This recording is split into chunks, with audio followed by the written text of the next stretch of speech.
Aminareo rehetra ny riavana ny fahasoavana amaty-adalana avy amin'Andriamanitra raintsika sy Jesosy Kristy Tompo ary amin'izao alahady izay ankalazantsika an'Andriamanitra noho ny amin'ny Pentekostra izao dia fifaliana no iarahantsika eto amin'ity toeran'ity indrindra izay manatry tava, mifanatry tava etona sy ireo izay manaraka izany amin'ny aino aman-jery araky ny loahevitra izay hitantsika eo amin'ny fafana Andriamanitra manome ny fofinainy ho an'ny vahoakany, ho an'ny fiangonany, ho an'ny zanany dia mahatsiaro ihany koa miombombavaka amin'ireo izay manaraka amin'ny aino aman-jery na ireo izay mbola hijery izany any aoriana mahatsiaro ihany koa ireo havana izay mandalo fahoriana eny amin'ny hôpitaly dia ny fahasoavan'ny tompo ho antsika mianakavy. Bienvenue à toutes et à tous.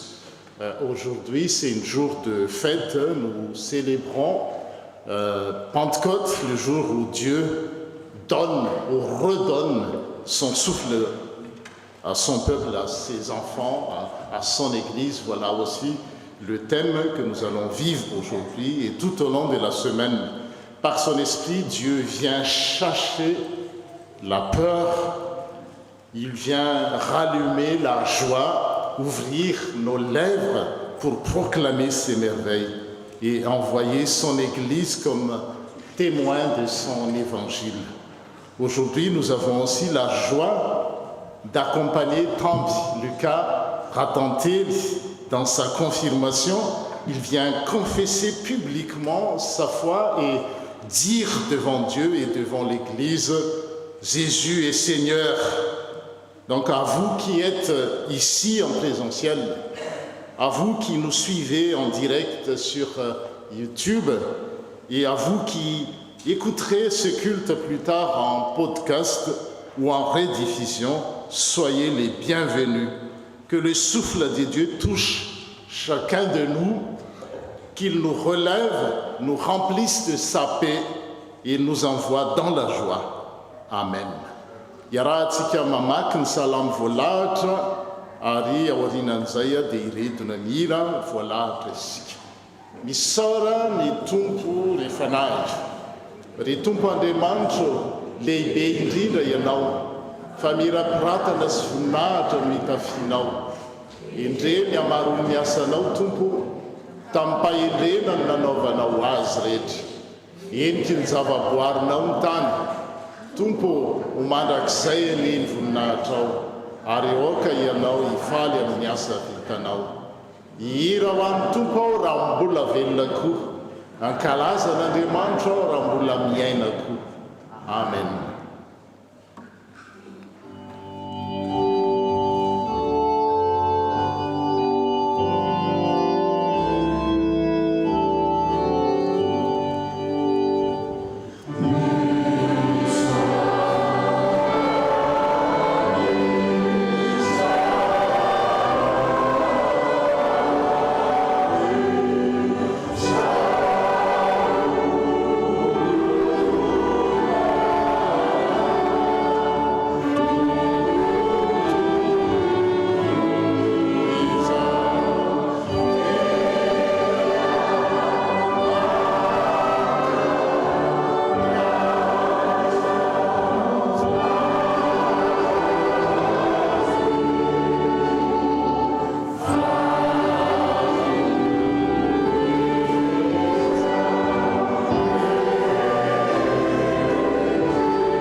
Mivavaka isika. Tompo araka izany hira ny vedesina izany sy araka ny salamo miaralaina maky. Ianao le Andriamanitra nahary izao rehetra izao avy amin'ny tsy misy ho tonga misy ary ny fahavelomanay, ny antony hahavelomanay dia ho voninahitry ny anaranao rehetra ihany. Misaotra izay satria namorona anay araky ny endrikao ianao ary amin'izao andro Pentekosta izao dia manome anay fofonaim-pahavelomana koa ianao mba hahatonga anay ho velona araka ny sitraponao, mba hahatonga ny vavanay ahiteny zavatsoa, teny zavatra mampandroso, mampahery, mampivoatra, mitarika ny olona ho amin'ny fahombiazana.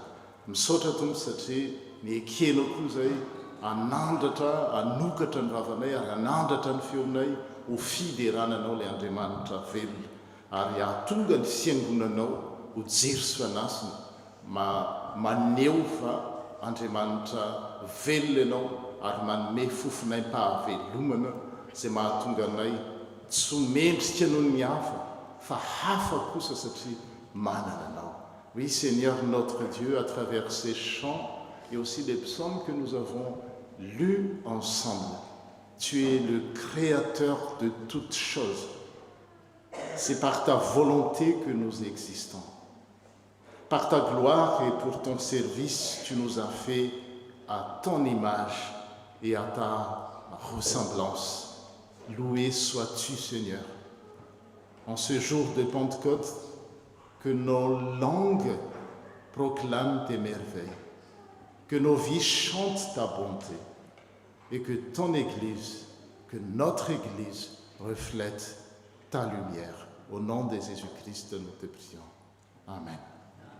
Petra Ksika.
Hoenontsika ny teny manambara ny sitrak'Andriamanitra.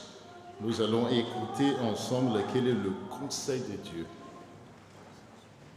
Omeko fo vaovao ianareo ny tompo ary fanahy vaovao no ataoko ao anatinareo. Esoriko eo aminareo ny fo tsy miraika toy ny vato ka ho soloko fo moranarina. Ny fanahiko mihitsy no apetrako anatinareo ka ataoko manaraka ny lalànako ianareo ary hitandrina sy atanteraka ny fitsipiko. Vous aurez la traduction sur l'écran et je vous invite à un temps de silence, un temps de recueillement suite à cette volonté de notre Seigneur. Andintentsika ary araka iombom-bavaka.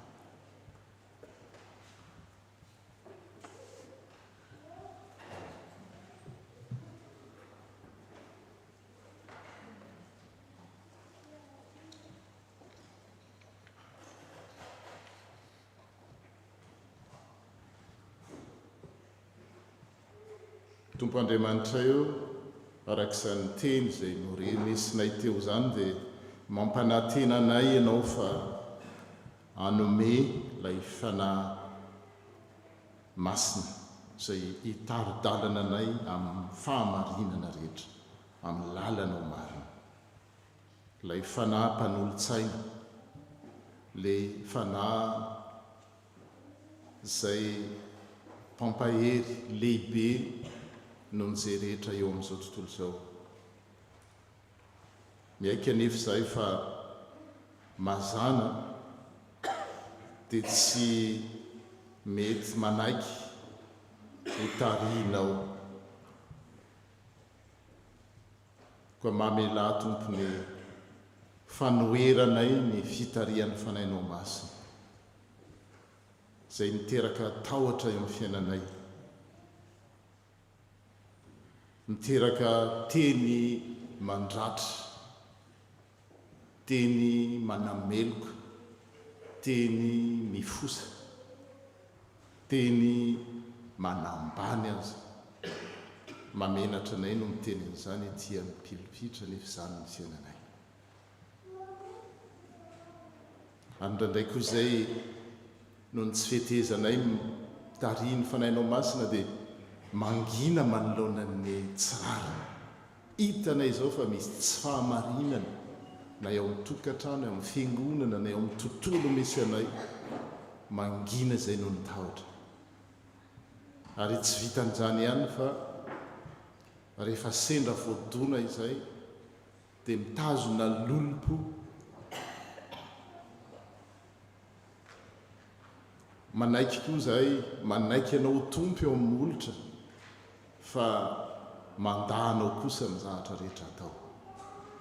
Ka amin'izao andro ankalazanay ny Pentekostra izao izay nahatongava ny fanainao masina, le manome aina vaovao, dia mangataka aminao izay tompo mba amin'ny alalan'izany fofinaina izany indray no tsofanao ahatonga anay hanana fo vaovao sy fanahy vaovao araka ny sitrakao, ary hanadio anay, hanadio ny fonay, hanangana anay ao amin'ny fahasoavana, ary ahatonga anay manomboka amin'izao ora itenenanay izao indray, andeha araka ny sitrakao. Oui, Seigneur notre Dieu, tu nous as promis ton Esprit Saint pour nous conduire dans tes voies, mais nous le reconnaissons humblement, nous ne nous laissons pas toujours guider par toi. Pardonne nos peurs qui prennent parfois la place de la confiance. Pardonne nos résistances à ta volonté. Pardonne nos paroles qui blessent, nos silences quand nous devrions parler, nos rancunes gardées trop longtemps et tous nos manquements, Seigneur. Pardonne-nous lorsque nous confessons Jésus comme Seigneur et Sauveur avec nos lèvres, mais que notre manière de vivre ne le montre pas toujours. Viens encore souffler sur nous, Seigneur. Purifie nos cœurs, relève-nous par ta grâce, remplis-nous de ton Esprit Saint afin que nous marchions dans tes voies avec foi, amour et vérité. Au nom de Jésus-Christ, notre Seigneur. Amen. Amen.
Ndiavana raiso pitsanganana ny teny soa avy amin'ny tompo. Écoutons la bonne nouvelle de l'évangile.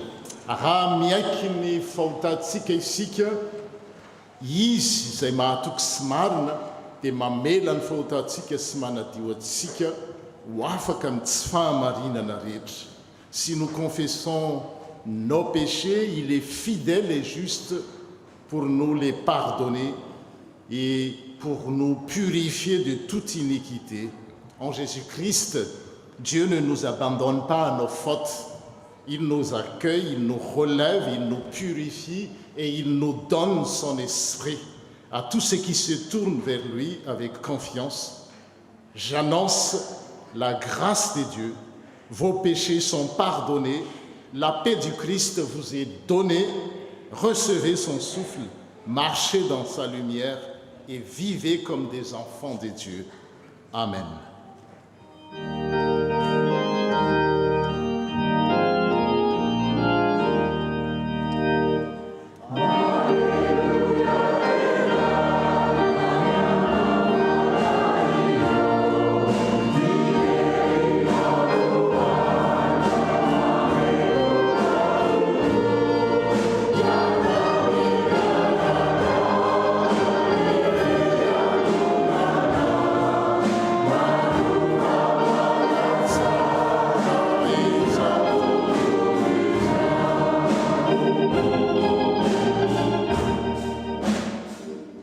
Voninahitra ho any amin'ny avy indrindra ho an'Andriamanitra.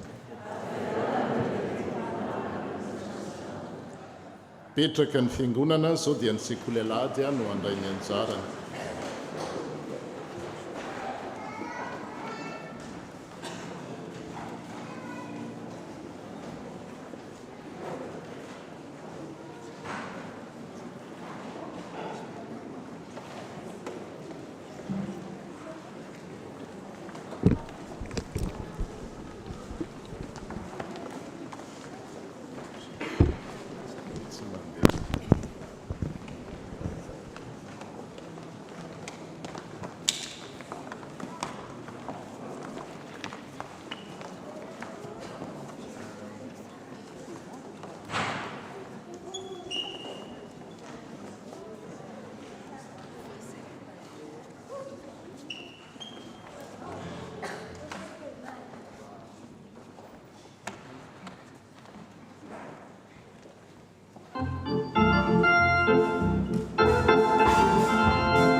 tonga amin'ny fotoana izay amakina ny soratra masinytsika dia mandritra ny ira 7:1 voalohany dia ami'roso ety amin'loana ny tompony anjara.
Je vous invite à la prière. Prions. Seigneur, toi qui es si grand, merci de nous donner ce moment d'être réunis en ton Église le jour de Pentecôte, où l'on célèbre la descente de l'Esprit Saint. Merci Seigneur, tu nous as accordé le pardon de nos péchés, tu es fidèle, tu es bon, tu es juste, et tu nous as donné la grâce. Envoie-nous ton Saint-Esprit pour ouvrir nos cœurs à écouter ta parole. Guide-nous afin de recevoir ton message et à préparer, à pratiquer ta bonne volonté chaque jour. C'est en ton nom que je fais cette prière, Seigneur. Amen.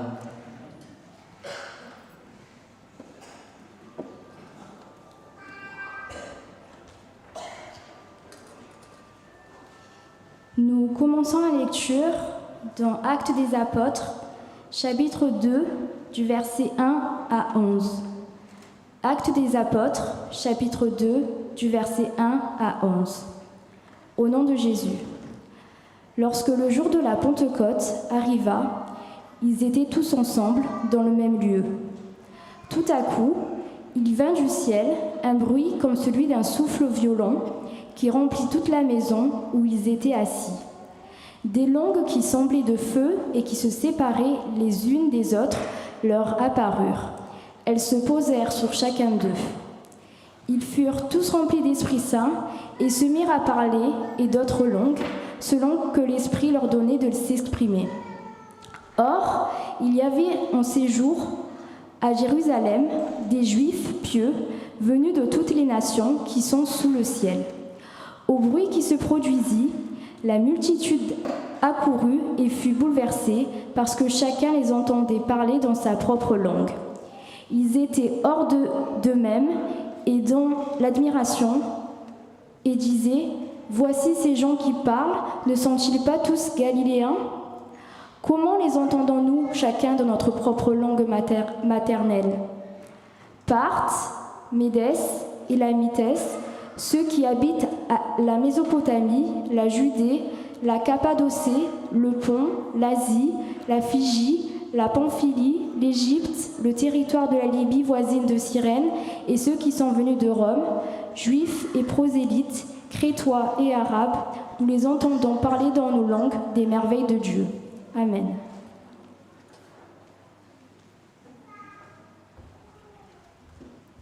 Nous continuons la lecture dans 1 Corinthiens chapitre 12, du verset 3 à 13. 1 Corinthiens chapitre 12, du verset 3 à 13. Au nom de Jésus. C'est pourquoi je veux vous faire savoir une chose.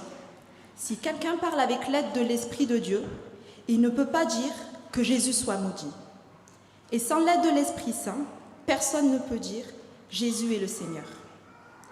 Oui, il y a des dons différents, mais c'est le même Esprit qui les donne.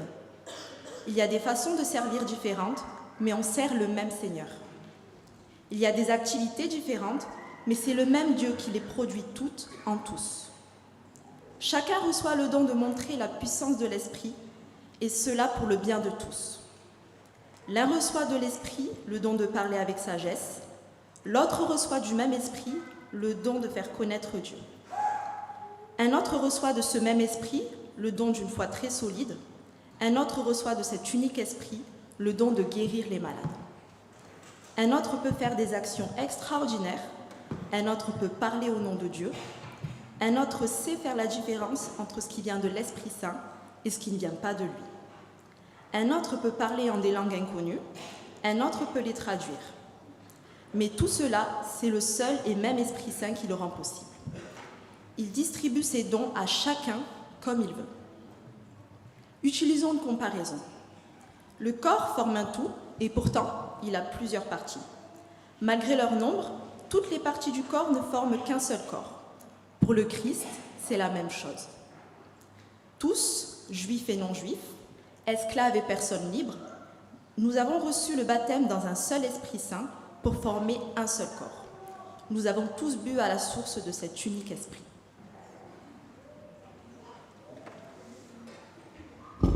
Hotoizatsika ny tena ao amin'ny Jaona toko faharoapolo andiny fahasivy ambin'ny folo ka hatramin'ny fahatelo amby roapolo. Jaona toko faharoapolo andiny fahasivy ambin'ny folo ka hatramin'ny fahatelo amby roapolo. No ny harivan'ilay andro voalohany amin'ny herinandro ary voarindrina ny varavaran'ny toerana izay niangonan'ny mpianatra no ny fahatahorany jiosy dia tonga Jesosy ka nitsangana teo avoany sady niteny hoe fiadanana ho anareo. Rehefa nilaza izany izy dia naseho ny tanany sy ny lany voany dia faly ny mpianatra raha nahita ny tompo dia hoy indray Jesosy taminy fiadanana ho anareo tahaka ny nanirahany ray ahy no anirahako anareo koa. Rehefa nilaza izany izy dia nanisy fofinaina ka hoy izy taminy raiso ny fanahy masina na elkiza ho avelanareo dia voavely izany. Ary na iza kosa tsy ho avelanareo dia tsy ho voavely izany.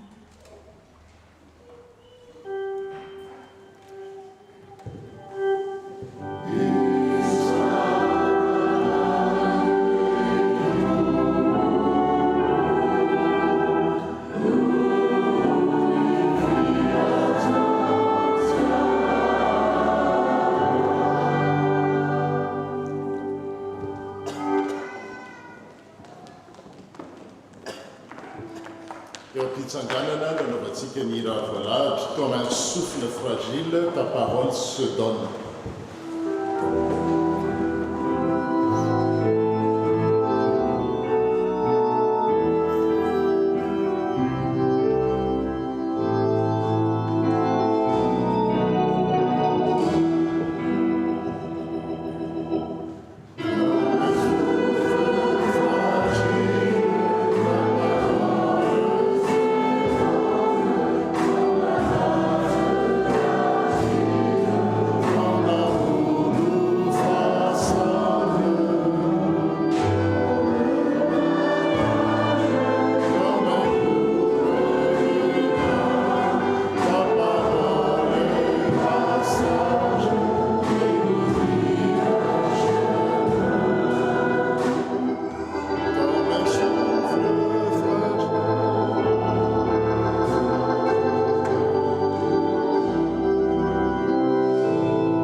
Vavaka isika.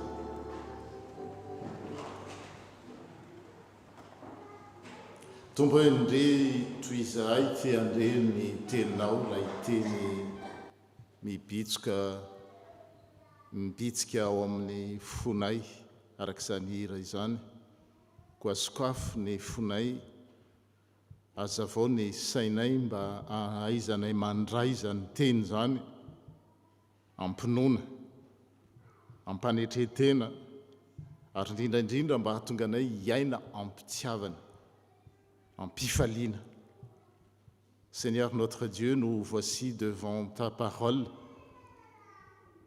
Ouvre nos cœurs, éclaire notre intelligence et rends-nous disponibles à ce que tu veux nous dire ce matin. Que ton Esprit Saint nous donne d'écouter avec foi, de recevoir avec humilité et de vivre ta parole avec joie. Au nom de Jésus-Christ, notre Seigneur, nous te prions. Amen. Petraksika. Andriamanitra manome fofinaina ho an'ny vahoakany. Dieu donne ou redonne son souffle à son peuple, à son Église, à ses enfants. Zay no loahevitra tsotra zay tiniantsika amin'izao aladiny pentekostra izao nitsoahana tao amin'ny filazantsarany Jaona toko 20:22 hoe rehefa nilaza izany Jesosy dia nitsoka teny taminy izy dia nanisy fofinaina ka nanao hoe raiso ny fanahy masina. Après ces paroles, il souffla sur eux et leur dit, recevez le Saint-Esprit. Izy amintsika ry havana no tsy efa mba nandalo fotoana tena matsiaro hoe reraka vizana sensation de vide, tsy te hanao ninninona intsony fa ny faniriana dia nitokana tsy te hiresaka, tena hoe makafoka hoe ny fiteny malagasy. Atika ny hafa amin'ny fomba hafa koa zany makafoka zany rehefa avy nanao fety izy dia reraka dia hoe makafoka. Fa ny tiana ho lazaina dia izao hoe tena mahatsiaro hoe maizina ny tany aman-danitra, tsisy heritsony ohatran'ireny hoe faty mandeha ireny. C'est comme si c'était un mort vivant. Dia toy izany koa reto mpianatra voalaza amin'ny vakiteny zay voalahatra ho an'io atsika io hoe ry mpianatra dia nihidy aman-trano araka ny vakiteny voalahatra zany tao amin'ny efitra zay nisy azy ireo no nitahotra ny jiosy no ny arivan'ilay andro voalohany amin'ny herinandro alahady io zany raha voarindrina ny varavaran'ny toerana izay ny angonan'ny mpianatra no ny fatahoran'ny jiosy. Zay ny zavatra niseho satria nisy taona tokoa na ely tsy voazao ihany vao misy any atao hoe lainga afafy na fake news, fa tamin'izany fotoana zany dia efa nisy na ely hoe ny mpianatra ireo no nangalatra ny fatin'i Jesosy fa tsy nitsangana tamin'ny maty zany izy. Amin'ny Matthieu 7:20 no misy an'izany. Ary no nilasa izy ireo dia indreny ny mpiambina sasany nakany an-tanàna ka nilaza tamin'ny lehibean'ny besorona ny zavatra rehetra izay niseho. Ary rehefa tafavory izy ireo mba miloha olona dia nikandoka nanome vola be ny miaramila. Tsy voazao ihany vao misy misody ely manao manome vola reny hoe zao ny marina fa manginy ianao fa mena vola, mena miliara, mena zao.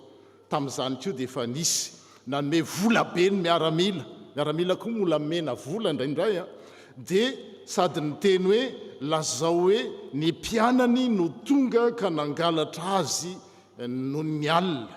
Ary raha sendra natory izay, ary raha misy milaza izany amin'ny gouverneur, izay no andresy lahatra azy ka anao izay tsy hampaninona nareo. Dia izany nisaona ely hoe ny mpianatra no nangalatra ny fatin'i Jesosy fa lainga zany hoe nitsangana tamin'ny maty zany izy.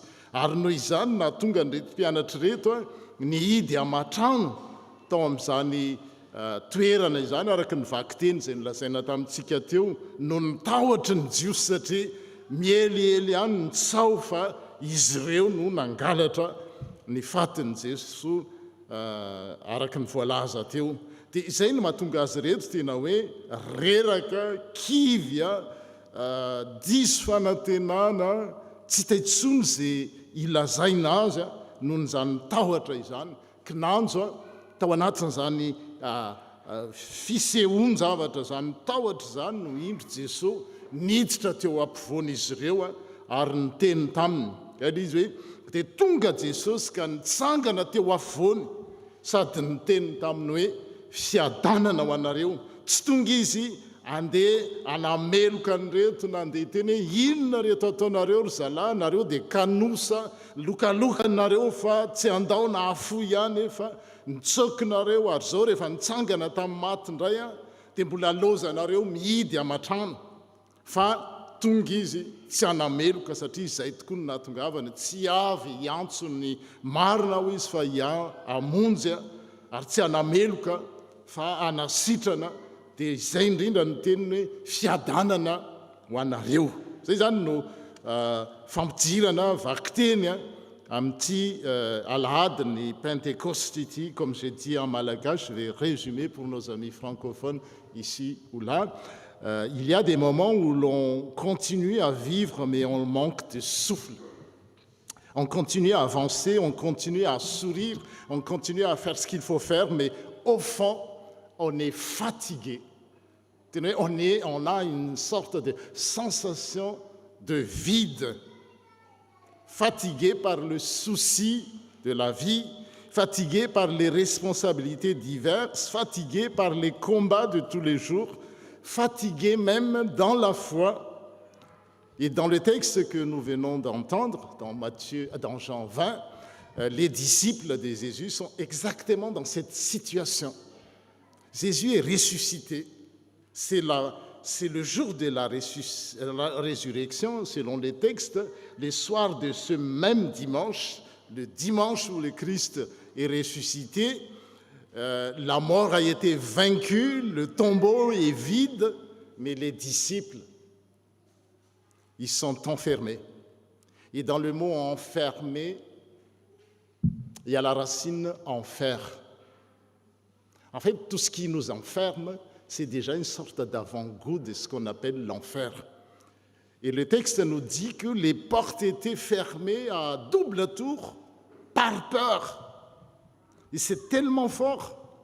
Dehors, le tombeau est ouvert, mais dedans, les disciples ont fermé les portes. La résurrection a déjà eu lieu, mais eux ne vivent pas encore pleinement dans la puissance de cette résurrection. Et ça arrive à tout le monde. On fête Pentecôte, on fête Noël, on fête Pâques.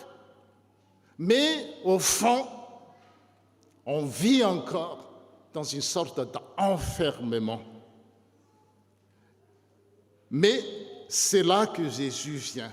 Zay ny vaovao mahafaly zany. Ninona mety fiditsika, ninona mety zavatra ataotsika rehefa mandalo ohatra andretim-pianatra reto tsika dia tapahana avokoa ny fifandraisana rehetrarehetra, tsy mifanerasera amin'ny olona, tsy lasa miolon'olona irery.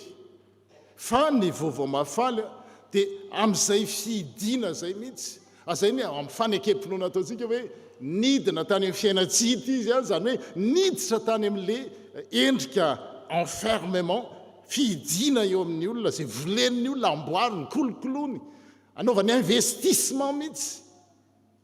Ny anidy hoe za aloha dia aleo aloha zahako sy ny tenako eny ihany, olon'oloko za samy rery.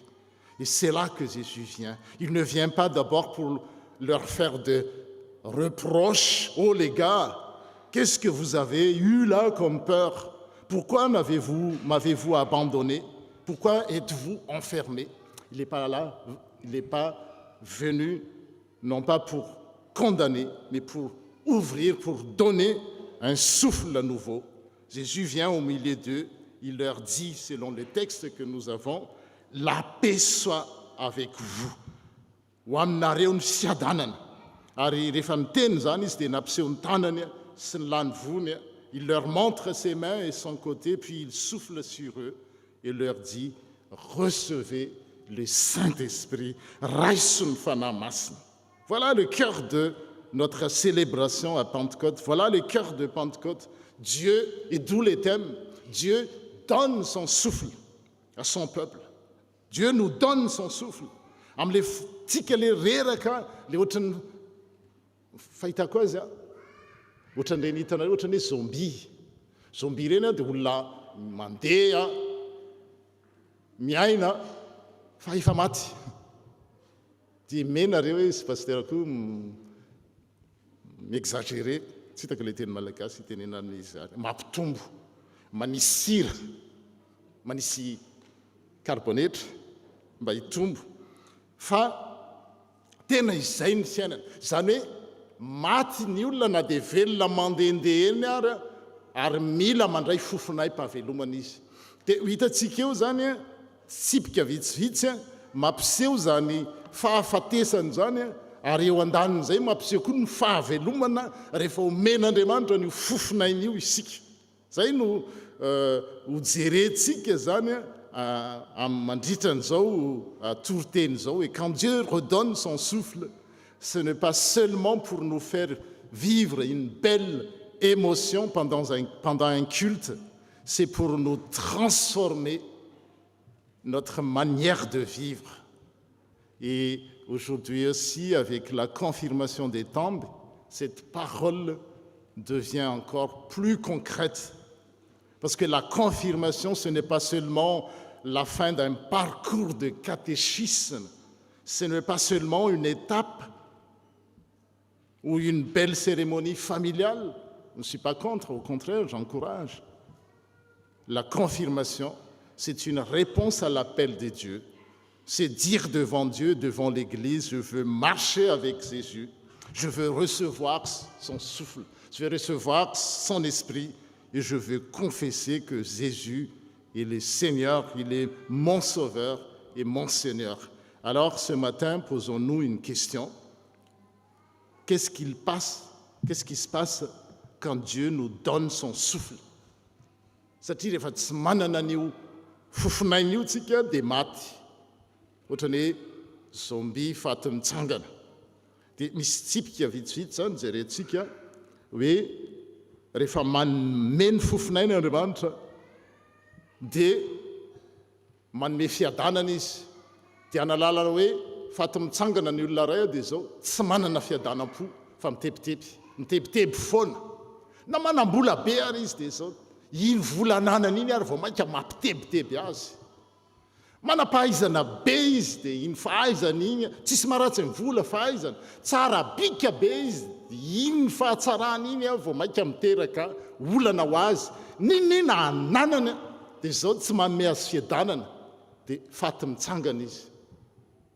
Mila fofonaina izy ary rehefa manome fofonaina Andriamanitra ho amin'ny olona ohatr' zany tsy fanamelohana zany satria reto mpianatra reto tena izay mihitsy dia Jesosy ary zay ny fiangonana tsy hoe manoloana ny olona ohatr' zany dia ho tsinotsonomina bedibedesy na enjehana nareo sala mizaosao fa ny olona ohatr' zany indrindra no izarana ilay fofonain'Andriamanitra tsy atsika ilay fofonaina fa an'Andriamanitra fa ny fiangonana zany fitaovana canal fantsona hiampitany zany fofonain'Andriamanitra zany.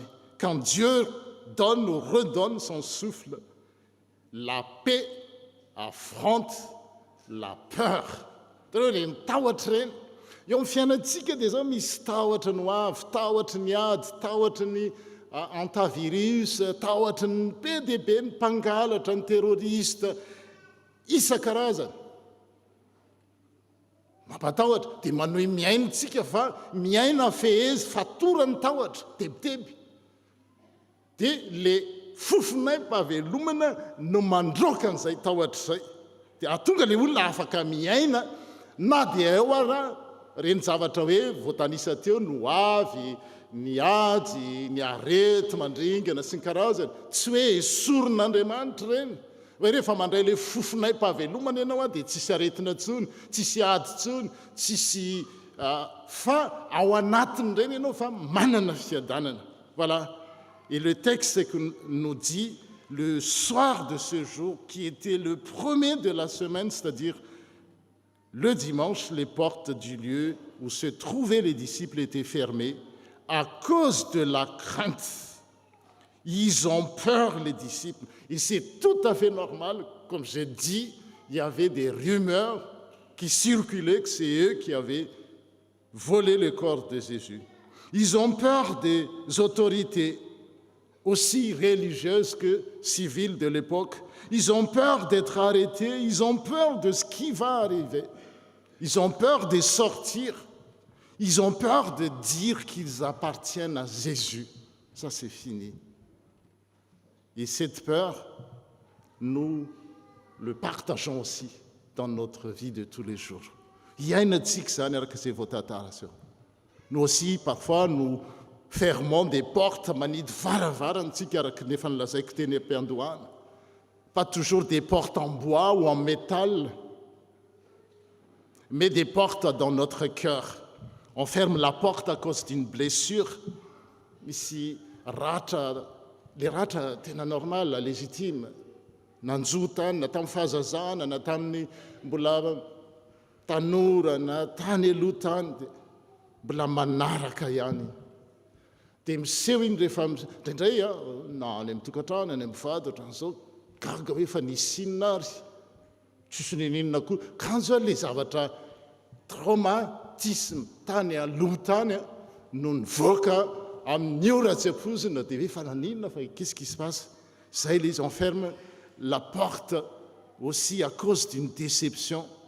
On ferme la porte parce qu'on a peur de souffrir encore.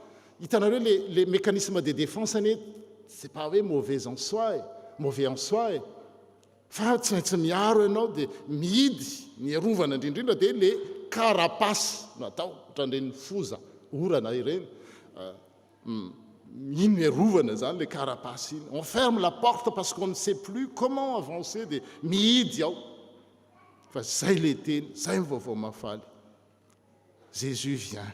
Il vient au milieu des disciples enfermés et dit, fiadanana ho anareo, la paix soit avec vous. Il ne commence pas par régler tous les problèmes extérieurs. Le danger est encore là. Les autorités sont encore là. Le monde n'a pas changé en une seule seconde. Mais Jésus apporte quelque chose que le monde ne peut pas donner. Manome zavatra tsy hainy zao tontolo zao omeny izy. Sady tsy hitany na fantany. C'est sa paix. La paix de Jésus, ce n'est pas l'absence de problèmes. La paix que Jésus propose, c'est sa présence au milieu de nos problèmes, quelle que soit leur forme. Ce n'est pas tout sera facile, même si on habite Marseille. La plus belle est la vie, c'est le film. Mais c'est plutôt je suis vivant, je suis là, dit Jésus. Et ta peur n'aura pas le dernier mot. Et je m'adresse à Tambi. Aujourd'hui, dans ta confirmation, tu ne viens pas dire que tu n'aurais jamais peur. Ça, il faut vraiment supprimer dans ton disque dur. Tu ne viens pas dire que tu seras toujours fort. Tu ne viens pas dire que tout sera simple. Tu viens dire, Jésus, je vais marcher avec toi. C'est lui qui me donne sa paix, même quand j'ai peur. Et nous aussi, Église, parents, responsables, nous avons besoin d'entendre cela.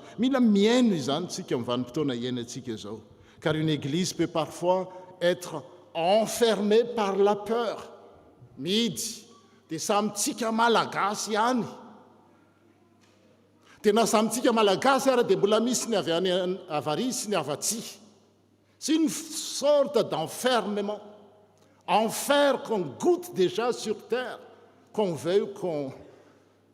fier be mihitsy zay avy any ananina dia tsy mifanerasera amin'ny avy any ananina. C'est une sorte d'enfermement. Et Jésus, il est venu pour nous libérer de cet enfermement. Une Église a aussi peur du changement. Misy zavatra vaovao dia mampatahotra. Dia nijerena dia inona c'est quoi le problème par rapport à un changement? Peur de regard des autres, peur de ne pas être à la hauteur.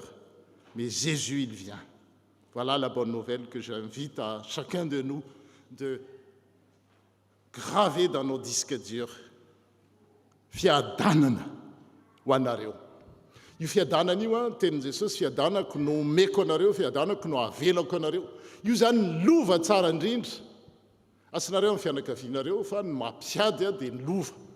Tsy mifampitena mipiraita-po azy. Olona niara-nina manta sy masaka teo, niaraka ny nono tamin'ny nononeny. Fa rehefa tonga ny fizaran-doza tsy mifandevy maty. Fa ny lova apetraka Jesosy dia zao, lova mampifandray fiadanana. Ary rehefa lova zany dia mila karakaraina, kolokoloina. Io lovan'ny kristiana zany, io fiadanana io. Zay omeko anareo fiadanako no avelako anareo ary tsy tahaka ny fanomeny zao tontolo zao, ny fanomeko. Ary tsy azo zao tontolo zao raisiny zany satria tsy hitany nafatany, satria nahoana tsy mbola nandray le fofonay pahavelomany, satria io fofonainy io no mitondra an'izay fiadanana zay. Io fiadanana io zany tsy hita eto sy eroa, na mandeha maketsy makeroa tsika, manao an'izao sy mahalala an'izao sy mahafantatra an'izao tsika. Fiadanana mety mahazo fa mandalo ihany zany. Dia ny zavatra tsara ho tadidiana zany dia zao hoe rehefa manome ny fofonainy Andriamanitra dia tsy voatery hoe anjavona avy hatrany na ho levona avy hatrany ny tahotra, fa tsy manjaka sy manapaka eo amin'ny fiainantsika intsony izy. Quand Dieu donne son souffle, la peur ne disparaît pas toujours tout de suite, mais elle perd sa place de maître. C'est plus la peur qui nous contrôle, mais c'est nous qui le contrôlons, qui la contrôlons, pardon. Mais la paix n'est pas la seule chose que Jésus donne. Tu sais, fiadanana ihany na dia zava-dehibe, lova tsara ary zany. Quand les disciples voient le Seigneur vivant, quelque chose d'autre se réveille aussi en eux. Dia aorianany tahotra zany, dia ny fifaliana. Après la peur, c'est la joie qui revient. Rehefa manome ny fofonaina Andriamanitra ho an'ilay olona faty mitsangana, mandeha, dia tonga ny fifaliana. Quand Dieu donne son souffle, la joie revient. Ahoana moa no hananana fifaliana raha mihidy an-trano foana ianao, milon'olona foana ianao, tsy mifandray amin'ny olona ianao. Misy olona atahoranao na ny resaka aminy na ny jery aminy amin'ny maso azy. Ina ny fifaliana ho azo amin'izany? Dia faly ny mpianatra raha nahita ny tompo. Fifaliana vokatry ny fahitana ny tompo. Les disciples furent dans la joie en voyant le Seigneur. Et là, c'est vraiment beau, quoi. C'est tellement beau. Quelques instants avant, quelques instants avant, ils étaient enfermés par peur. Et maintenant, ils sont dans la joie. Mais qu'est-ce qui s'est passé? Parce qu'ils voient Jésus. Les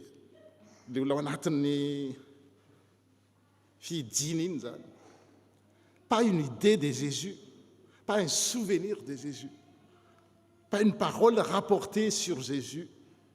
Il voit le Christ ressuscité. Et la vraie joie commence là, dans la rencontre avec le Christ ressuscité. Ny fifaliana tonga lafatra azo antoka ninninona miseho dia ny fifaliana vokatry ny fiaonana amin'ilay Jesosy nitsangana tamin'ny maty.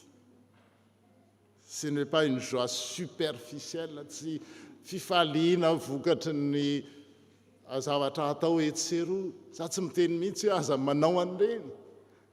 Ataovy reny rehefa tena nahazo an'ilay fifaliana ianao dia hainao no mikarakara azy mijanona amin'izay eto mbola hanohy.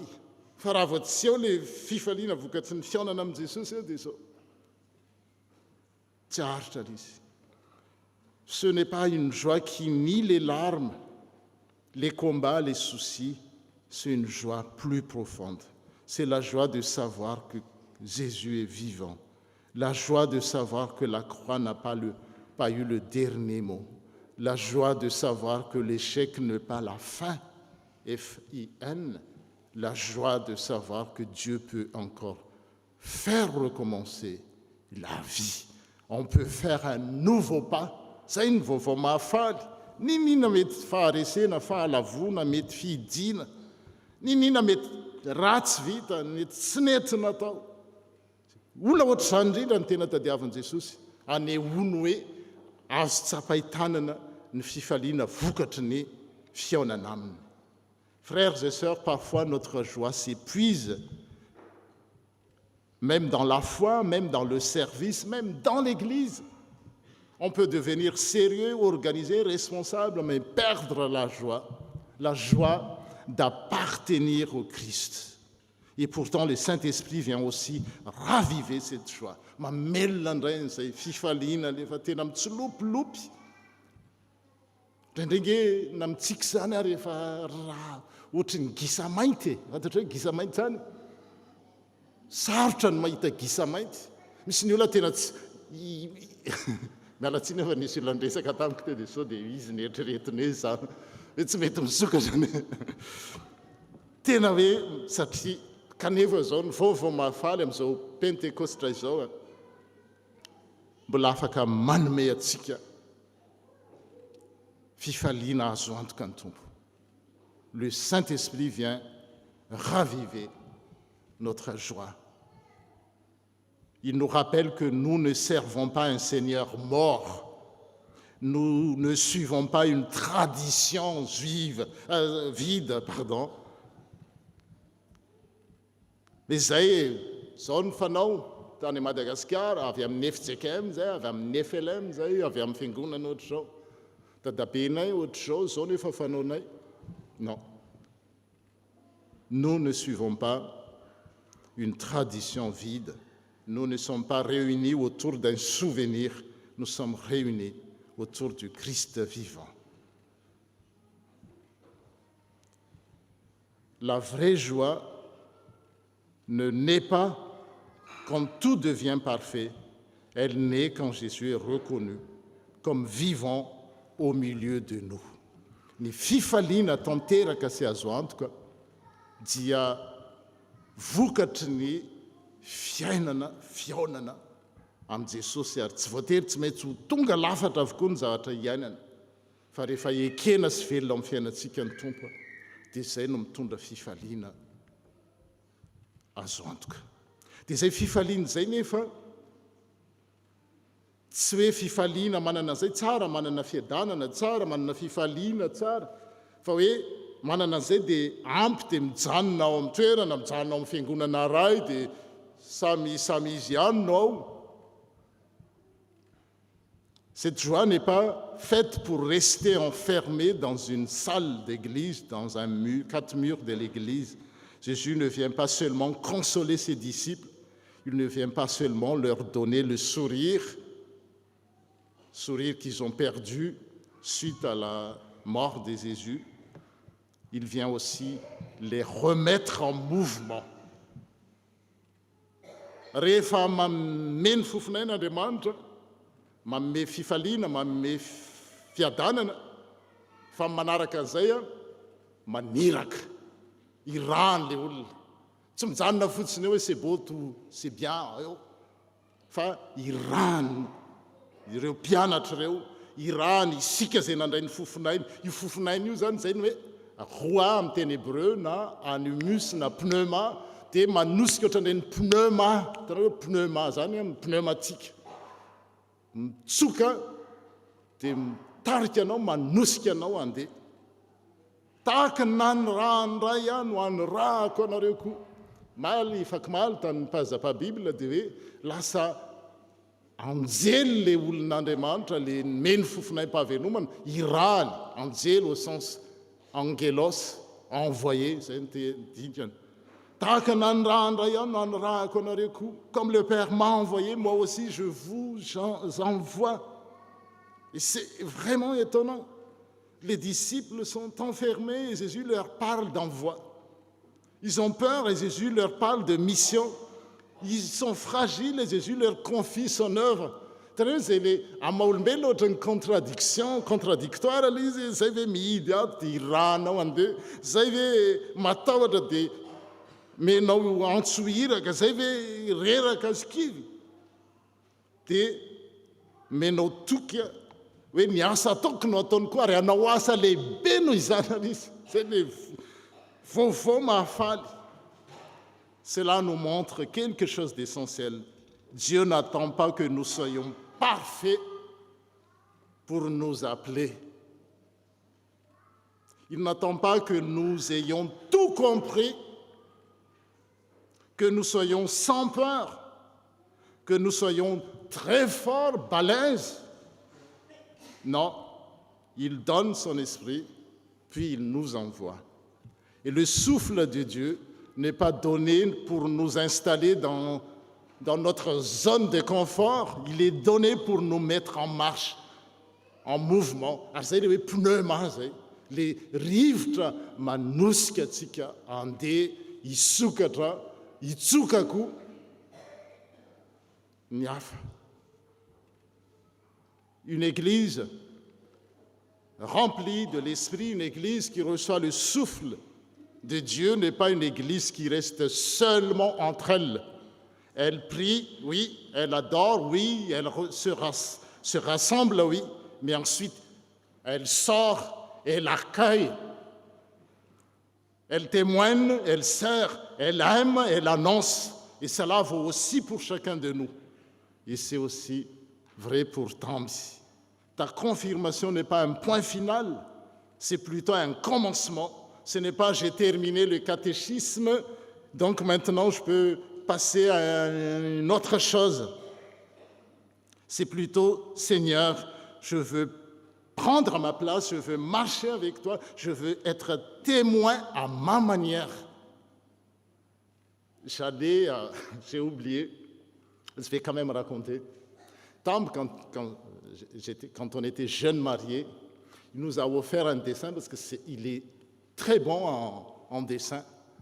Et le dessin, quand vous rentrez, vous allez chez nous à la maison, ce sera toujours sur le frigo. Il a fait 2.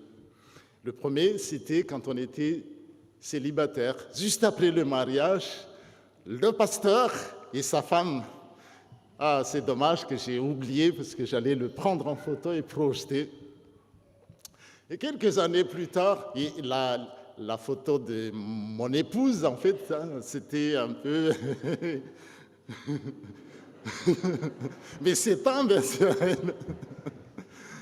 Ah, c'est dommage. Et quelques années plus tard, il nous a refait un autre dessin avec les 4. Et ça montre que on peut aussi... En fait, quand on parle de mission, envoi en mission, on pense toujours prêcher, jouer, chanter, c'est bien. Mais on peut aussi s'exprimer à travers nos talents. Et tu peux utiliser ça. Montrer que tu as reçu le souffle de Dieu. Tu n'as pas besoin de parler comme un pasteur, tu n'as pas besoin d'avoir toutes les réponses. Tu n'as pas besoin d'être parfait, mais Dieu peut se servir de ta vie, dans ta famille, avec tes amis, dans tes études, dans ton quotidien, dans l'Église. Être envoyé, ce n'est pas forcément partir loin, c'est d'abord vivre là où Dieu nous place avec le souffle de son esprit.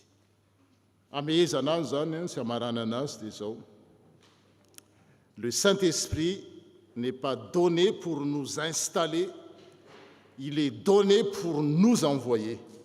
Tsy nomena mba hahatonga antsika hipetrapetraka akaina fotsiny fanahy masina, fa nomena mba hanirahana antsika hitory zany vaovao mahafaly zany amin'ny fiarahamonina izay misy antsika.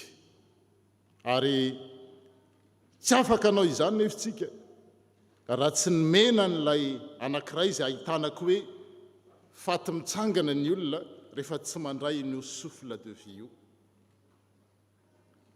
Dia izao, na elokiza no avelanareo dia ho voavely izany, ary na elokiza no tsy avelanareo dia tsy ho voavela izany. Zavatra tsy hain'ny olona tsy nandray ny fofonay-pahavelomana zany mamela eloko zany na manaiky ho diso. C'est impossible. Notre nature après la chute, c'est de nous justifier. Fa misy tsy mety aty zany nanao any mitady fomba fony reo mpanao politika mahay azy na de efa tratram-body omby zao ary zareo de mbola hitany ihany ny lalany voana aka zao ane io. Tsy mahagaga zany satria tsy nandray ilay fofonay-pahavelomana izy. Tsy mahay miaiky fa diso ary tsy mahay mamela eloka koa fa mitazona lolompo hatrany. Et là, ce verset, ceux à qui vous pardonnez le péché, ils leur seront pardonnés, et ceux à qui vous les retiendrez, ils seront retenus. Ce verset peut sembler difficile, mais au fond, Jésus confie à ses disciples, il confie à nous une mission immense, annoncer et porter le pardon de Dieu. L'Église et les membres en son sein est appelé à être un lieu où l'on entend cette bonne nouvelle. Le pardon est possible, le relèvement est possible, un nouveau départ est possible, mais le pardon n'est pas seulement une parole que l'on annonce, c'est aussi une vie que l'Église et ses membres rendent possible en nous. Parce que pardonner, ce n'est pas facile. C'est même impossible sans le souffle de Dieu. Pardonner, ce n'est pas dire que le mal n'était pas grave. Pardonner, ce n'est pas faire semblant que rien ne s'est passé. Pardonner, ce n'est pas toujours oublier d'un coup, mais c'est refuser que la blessure devienne notre prison. C'est remettre à Dieu ce qui nous étouffe et se laisser l'Esprit de Dieu nous libérer peu à peu de l'amertume, les fangdina, mangidi. Car la rancune coupe le souffle et l'amertume ferme le cœur et la colère, gardée trop longtemps, finit par nous enfermer. Rehefa mitazona lolompo tsika dia mamono ilay fofonay-pahavelomana omen'Andriamanitra ao amintsika zany. Ary rehefa mijanona ao amin'ny fangidina isika dia mangidika io ny fotsika ary izay mivoaka ny vavantsika dia hita eo amin'ny atao araka ny teniny toriteny nataony taty Olga arakaraka ny abetsaky ny ao am-poniny no avoaka ny vavy. Rehefa mangidiny ao amin'ny fo ao dia izay koa no avoaka ny vava. Rehefa misy alahelo tazomina nandritra ny taona maro dia mamatotra sy mangeja izany. Dia izay ny teny izay omena ao antsika anio indray ho voninahitr'Andriamanitra rery ihany. Amen.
tonga amin'ny fotoana izay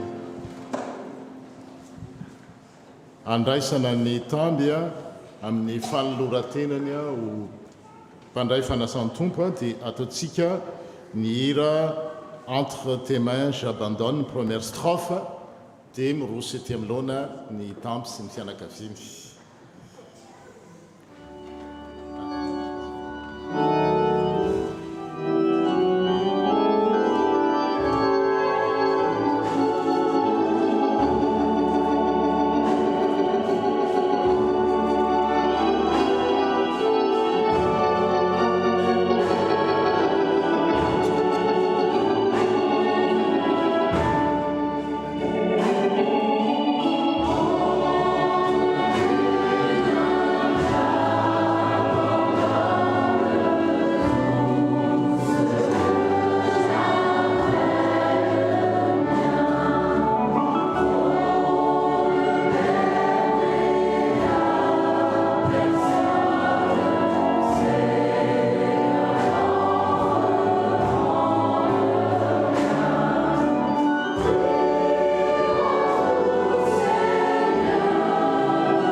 Nous avons aujourd'hui la joie d'entourer Tante et sa famille et qui souhaite confirmer publiquement sa foi et renouveler l'alliance de son baptême.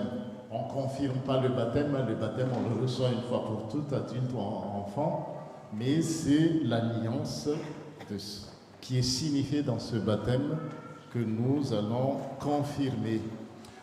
Oui, depuis 2023, Tampi a suivi régulièrement les cours de catéchisme. Et avec ses parents, il a répondu au questionnaire de préparation. Il a également rédigé une lettre de motivation dans laquelle il affirme que cette confirmation est une démarche libre et volontaire. Et ça, je le fais avec tous les confirmants. C'est pas, on se confirme parce qu'un tel va se faire confirmer. Les parents nous poussent un peu à le faire, donc on le fait, même si c'est bien, parce que les parents, ils ont pris l'engagement lors du baptême. Mais l'Église, en son sein, le pasteur exige qu'une confirmation doit se faire de manière libre et volontaire. Et enfin, il a eu un entretien final pour confirmer son désir de suivre le Christ. Donc les trois critères réunis sont là. Voilà.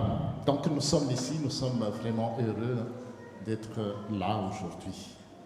Par le baptême, Dieu nous accueille dans son alliance de grâce et Jésus lui-même nous a confié cette mission. Allez, faites de toutes les nations des disciples, baptisez-les au nom du Père et du Fils et du Saint-Esprit et apprenez-leur à garder tout ce que je vous ai commandé.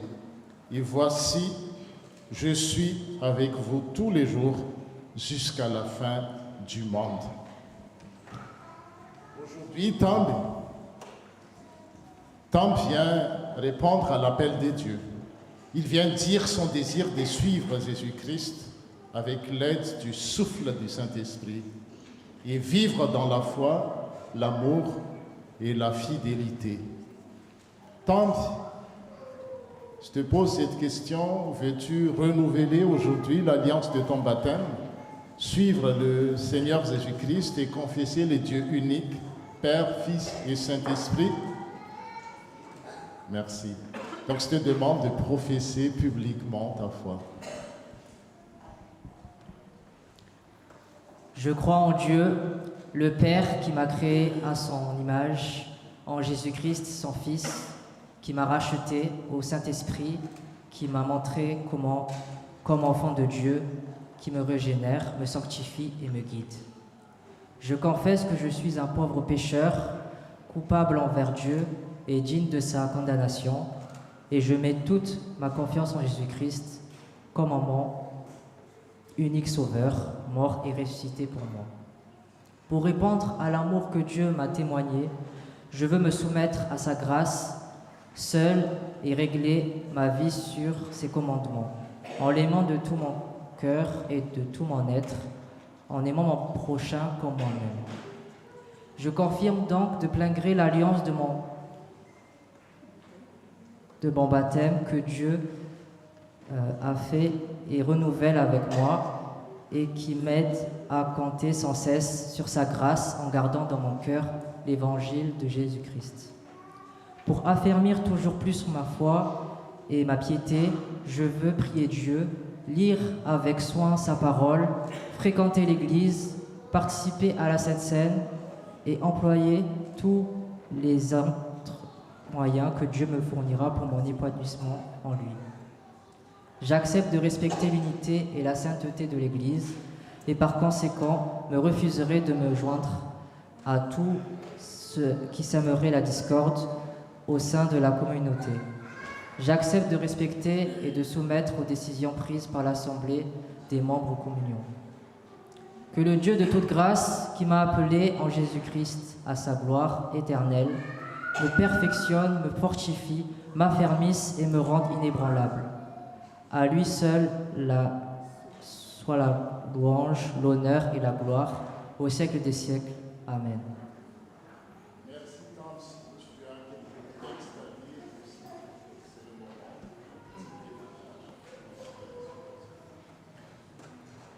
Alors mon verset conducteur se trouve dans Proverbes chapitre 3, versets 5 à 6, que je lis au nom de Jésus. « Confie-toi à l'Éternel de tout ton cœur et ne t'appuie pas sur ton intelligence. Reconnais-le dans toutes tes voies et c'est lui qui aplanira tes sentiers. » Alors pourquoi j'ai choisi ce verset?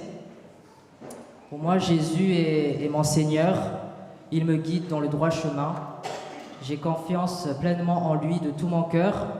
Quoi qu'il en soit, que ce soit les incertitudes ou les épreuves que je peux traverser, son amour est toujours là et illumine ma vie.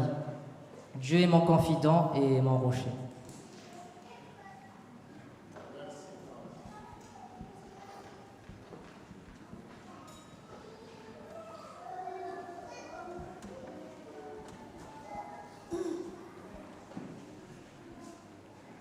Tambe, le cas raconté, je te confirme dans l'alliance de ton baptême. Comme le verset que tu as choisi, confie-toi en l'Éternel de tout ton cœur. Ne t'appuie pas seulement sur ta propre sagesse, mais reconnais le Seigneur dans toutes tes voies, et il conduira tes pas. Que Dieu te bénisse et te garde, qu'il te donne une foi vivante, un cœur fidèle, et la paix pour avancer avec confiance. Et dans les moments de doute, souviens-toi, Jésus t'aime, il marche avec toi et il ne t'abandonnera jamais. Va dans la paix et dans la joie du Seigneur ressuscité, au nom du Père, du Fils et du Saint-Esprit. Amen.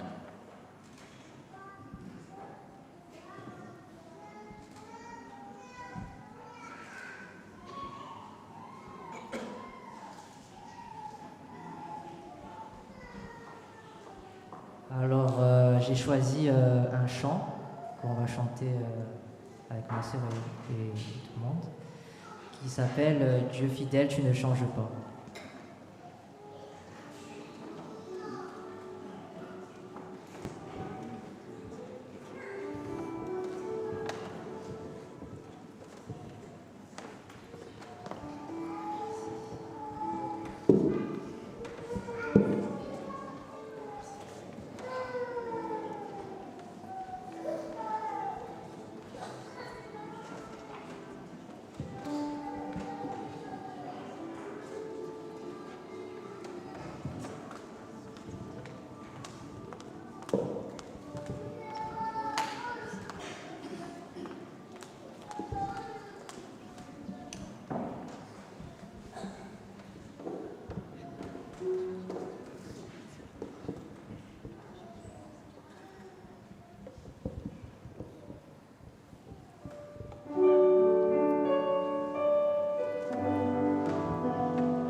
Dieu fidèle, tu ne changes pas.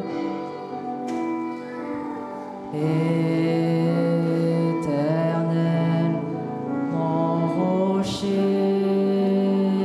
ma paix, Dieu puissant, je m'appuie sur toi.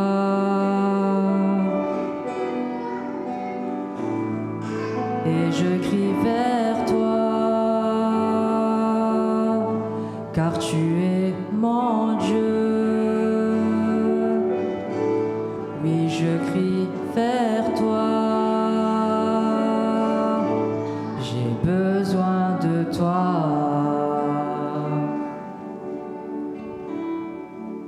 Dieu fidèle, tu ne changes pas.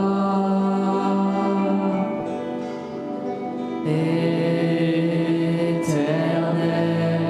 mon rocher, ma paix, Dieu puissant, je m'appuie sur toi.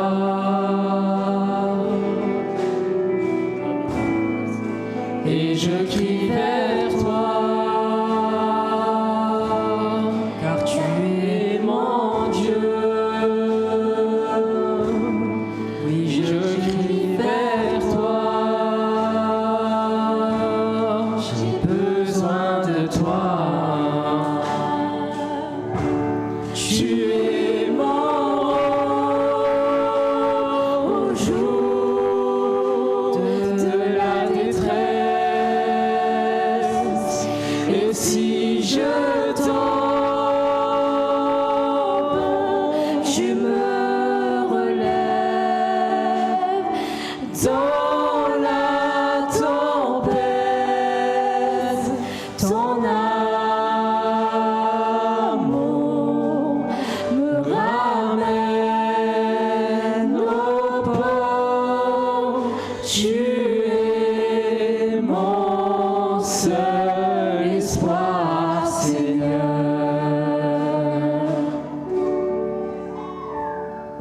Dieu fidèle, tu ne changes pas.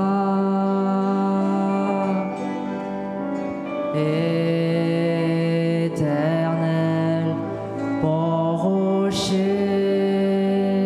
ma paix, Dieu puissant, je m'appuie sur toi.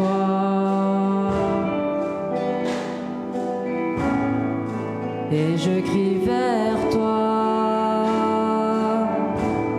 car tu es mon Dieu. Oui, je crie vers toi, j'ai besoin de toi.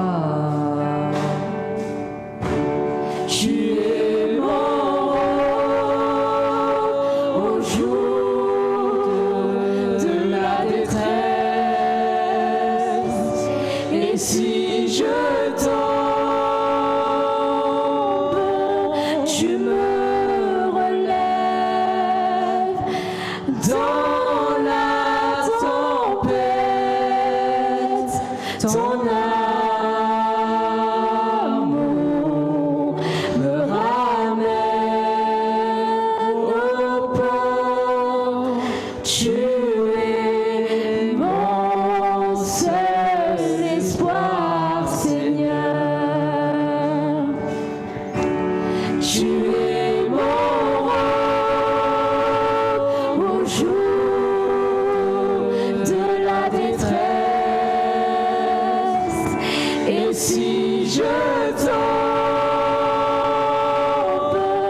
tu me relèves dans la tempête.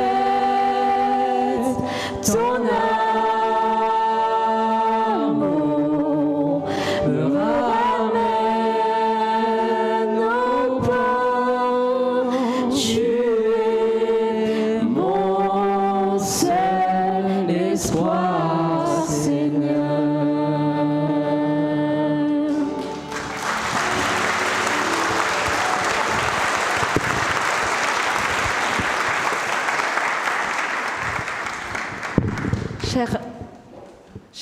oui, tu as répondu à l'appel de Dieu et aujourd'hui tu t'engages devant Dieu, devant toute l'Assemblée, toute l'Église, ta famille, tes amis, de suivre son chemin. Ainsi, toute l'Église FPMA te félicite pour ce beau chemin et nous t'encourageons. Aujourd'hui, donc, nous te remettons le certificat pour ta confirmation, ainsi que le règlement intérieur de la FPMA Aix-Marseille, où tu trouveras tout le mode de fonctionnement de notre Église. Voilà. Que tu aies toujours cette joie d'appartenir à Jésus-Christ. Et encore félicitations. Félicitations également aux parents, à la grande sœur et à toute la famille pour ce grand jour. Que Dieu vous bénisse.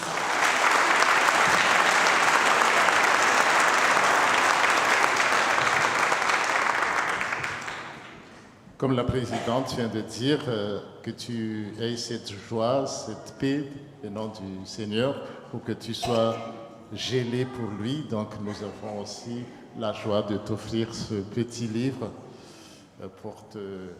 pour ton épanouissement dans tous les sens, aussi bien spirituel que intellectuel que relationnel, tout. Que le Seigneur soit avec toi. Merci.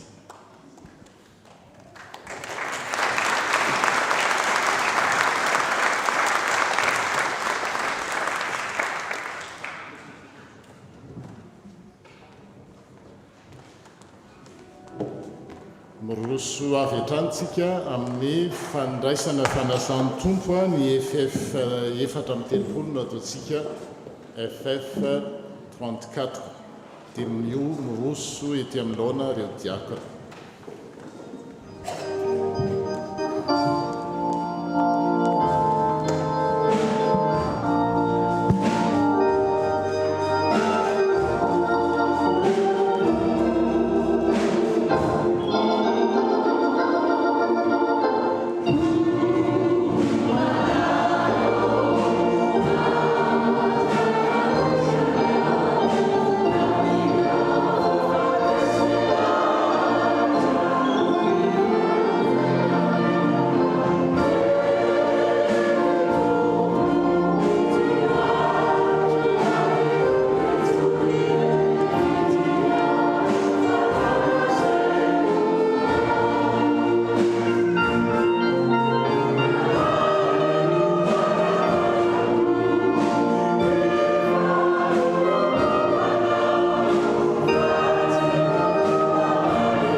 Mivelatra manoloana antsika ny fanasan'ny tompo izay manambara ny fahasoavany ho an'ny fiangonany. Raha misy mpandray fanasan'ny tompo avy amin'ny fiangonana hafa mitondra taratasy na tsy dia fifaliana ho an'ny fiangonana FPMA Aix-Marseille no miray latabatra aminy ary mamaly zany fanasan'ny tompo zany satria izy tompo tokoa no manasa ry havana ho aminareo aneny fiadanan'ny tompo aoka isika izara fiadanana amin'ny akavisy ny akavanantsika.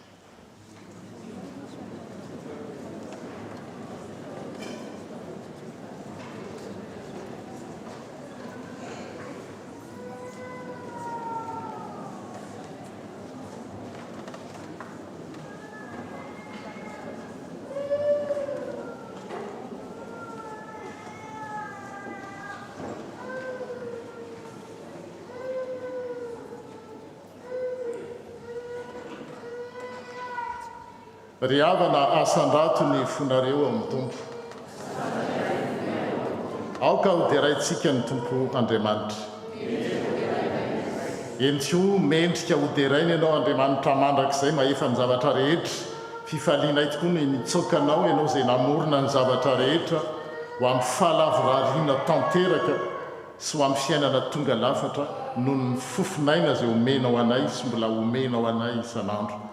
Ianao izay nanafaka anay tamin'ny fanandevozana mba hahafahanay manompo anao amin'ny kalalahana sy amin'ny mpifaliana amin'ny alalan'i Jesosy Kristy tomponay. Amin'ny fotoana rehetra sy amin'ny toerana rehetra no ivetesanay fa ny lanitra ao ambony dia mahagaga anay.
Atsiarony ny jalian'ny tompo sy angataka ny fanahy masina isika.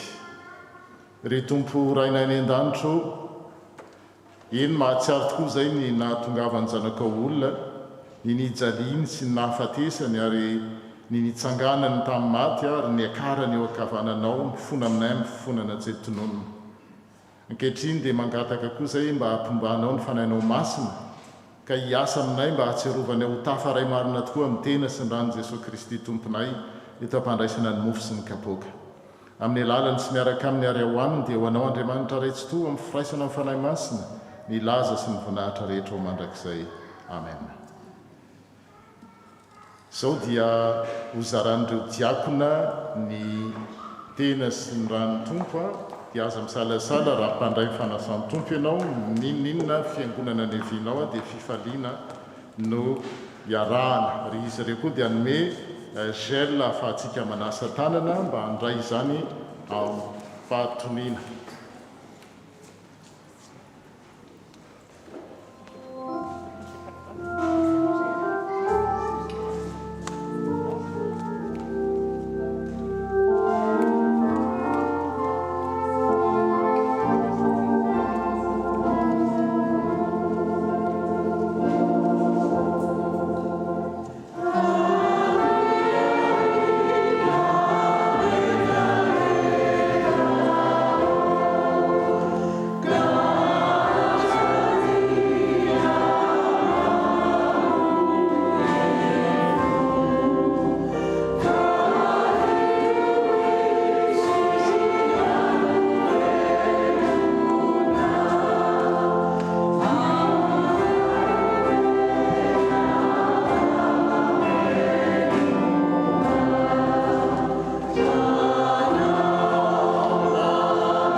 Saminazo avokoa ve tsika retsika tout le monde est servi.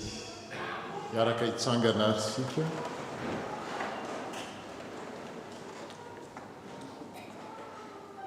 Raha mbola teo am-pisakafoanana izy ireo dia nandray ny mofo Jesosy ka rehefa nisaotra izy dia novakiny ka ho izy tamin'ny mpianany. Raiso hano ity no tenako izay omena ho anareo, izao no ataovy ho fahatserovana ahy.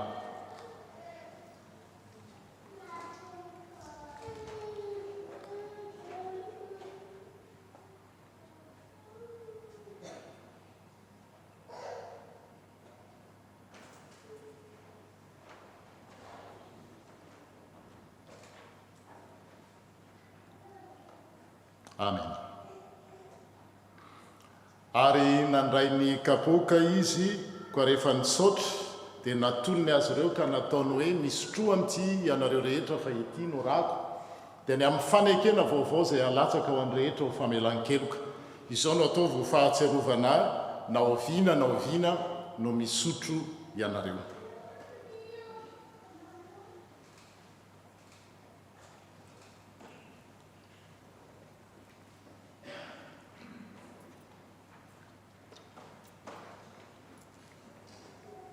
Amen.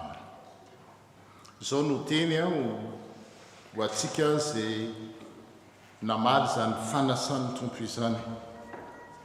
Noho ianareo efa nandray an'i Kristy Jesosy tompo dia manaova fitondran-tena toy ny olona efa tafaray aminy. Koa aoka ahazo vahatra sy orona ao amin'i Kristy ianareo ary aoka hiamafy hatrany ny finoanareo araky ny efa nampianarana anareo.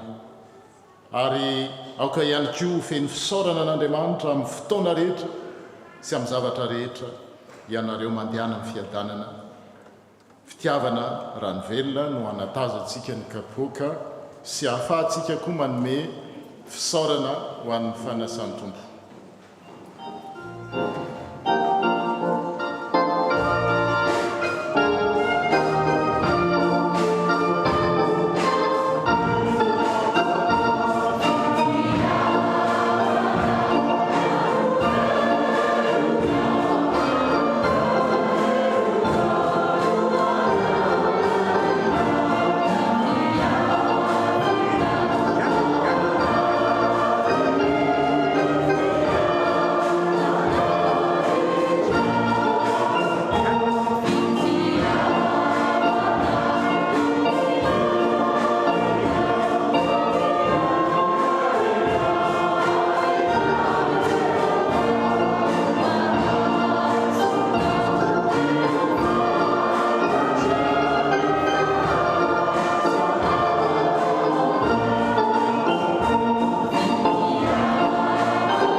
Ary Andriamanitry ny fanantenanany ameno anareo amin'ny fifaliana sy ny fiadanana rehetra amin'ny finoanareo mba hitombonareo amin'ny fanantenana no ny herin'ny fanahy masina. Romaine 5:13. Que Dieu de l'espérance vous remplisse de toute joie et de toute paix dans la foi, pour que vous débordiez d'espérance par la puissance du Saint-Esprit. Romains chapitre 15 verset 13.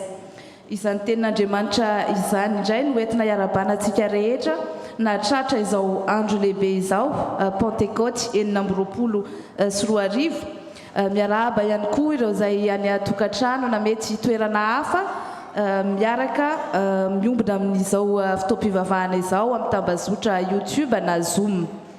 Joyeuse Pentecôte à tous et à tous. Faly miarahaba manokana ny tamby sy anareo fianakaviana ny amin'ny fahasoavana lehibe ny raisinareo androany. Félicitations. Raha misy amintsika no samba ny voatonga mivavaka eto androany dia iangaviana izy hitsangana ho arabain'ny fiangonana. Si quelqu'un est ici pour la première fois, nous vous invitons à vous lever pour que l'Église puisse vous saluer.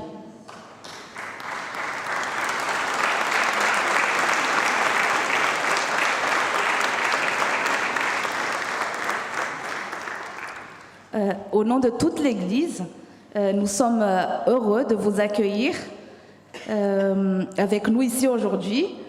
Si vous habitez Marseille ou si vous êtes de passage, n'hésitez pas à revenir. Nous serons toujours ravis de vous accueillir. Il y aura toujours une place dédiée pour vous. Merci. Misaotra ireo izay rehetra tsy ankanavaka nanomana izao fotoam-pivavahana izao. Indro ary ampatsiahivina amintsika indray eo amin'ny fafana ireo fandaharam-potoanantsika isan-kerinandro izay alefa amintsika ihany koa amin'ny alalan'ny WhatsApp. Mampatsiahy fa misy ny fiaraha-misakafo agape ao aorian'izao fotoam-pivavahana izao ka ireo izay nisoratra anarana dia asaina hidina ao ambany rehefa mirava ny fiangonana. Ireto indray kosa ireo daty tsara ho tsaroantsika. Raha pitso alatsinain'ny Pentecôte dia anaovantsika ny Open Day na ny journée conviviale eto am-piangonana, misy fanadiovana, barbecue, fandaminana isan-karazany izay anasanantsika rehetra ho tonga mariny amin'izany.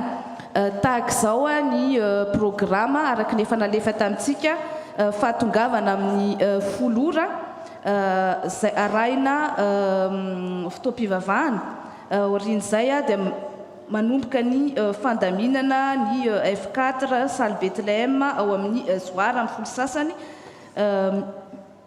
misakafo amin'ny 12 sasany, ary ny après-midi kosa dia misy atelier sy kilalao maro isan-karazany. Manaraka izany ny 30 mai dia misy ny concert ny tarika TGC amin'ny 3 ora. Ao aorian'izao filazandrara zao moa dia isy ny ao amin'ny hetsika trano hitondra fanentanana amintsika eto mahakasika izany hetsika izany.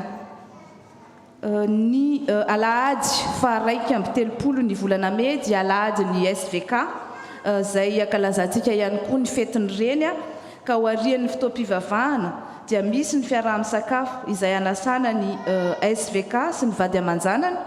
Ho fandaminana moa dia misy ny fisoratana anarana izay atao hatramin'ny alakamisy fa 17 ny volana May, manantona na miantso ny birao ireo izay manana fanontaniana. Ny fahaenina ny volana Jona kosa dia misy ny marche pour Jésus izay arahantsika ny kristianina rehetra eto Marseille, efa nilazaina teto ny mahakasika izy io. Ao aorian'ny filazandrara dia isy ihany koa ny fandraisam-pitenena ny Valérie izay solotenantsika mifandray amin'ireo mpikarakara hitondra fanentanana antsika ho any koa mahakasika izany. Ny faha-efatra ambin'ny 10 ny volana Jona dia culte francophone no tanterahina eto am-piangonana ary ho ankalazaintsika ihany koa anaovantsika ny grain de moutarde. Mbola ho avy ho zaraina amintsika manaraka eto ny andinindininy momba izany. Vaovao avy eto an-toerana. Filazana voalohany fanambadiana. Ne pensez plus aux événements passés et ne considérez plus ce qui est ancien. Voici, je vais faire une chose nouvelle sur le point d'arriver. Ne la connaîtrez-vous pas? Je mettrai un chemin dans le désert et des fleuves dans la solitude. Ésaïe 43, 18 à 19. Raha ao izy ireo dia angatantsika hitsangana. Raha zafindray be miary tsoa et Isandratra André sont heureux de vous convier au mariage de leurs parents. Pasteur Randji, Razafsou Christian, Ralib Soura Armalala, Dorothée Ferdinand Piandry. Ati Pasteur Randji tatsika.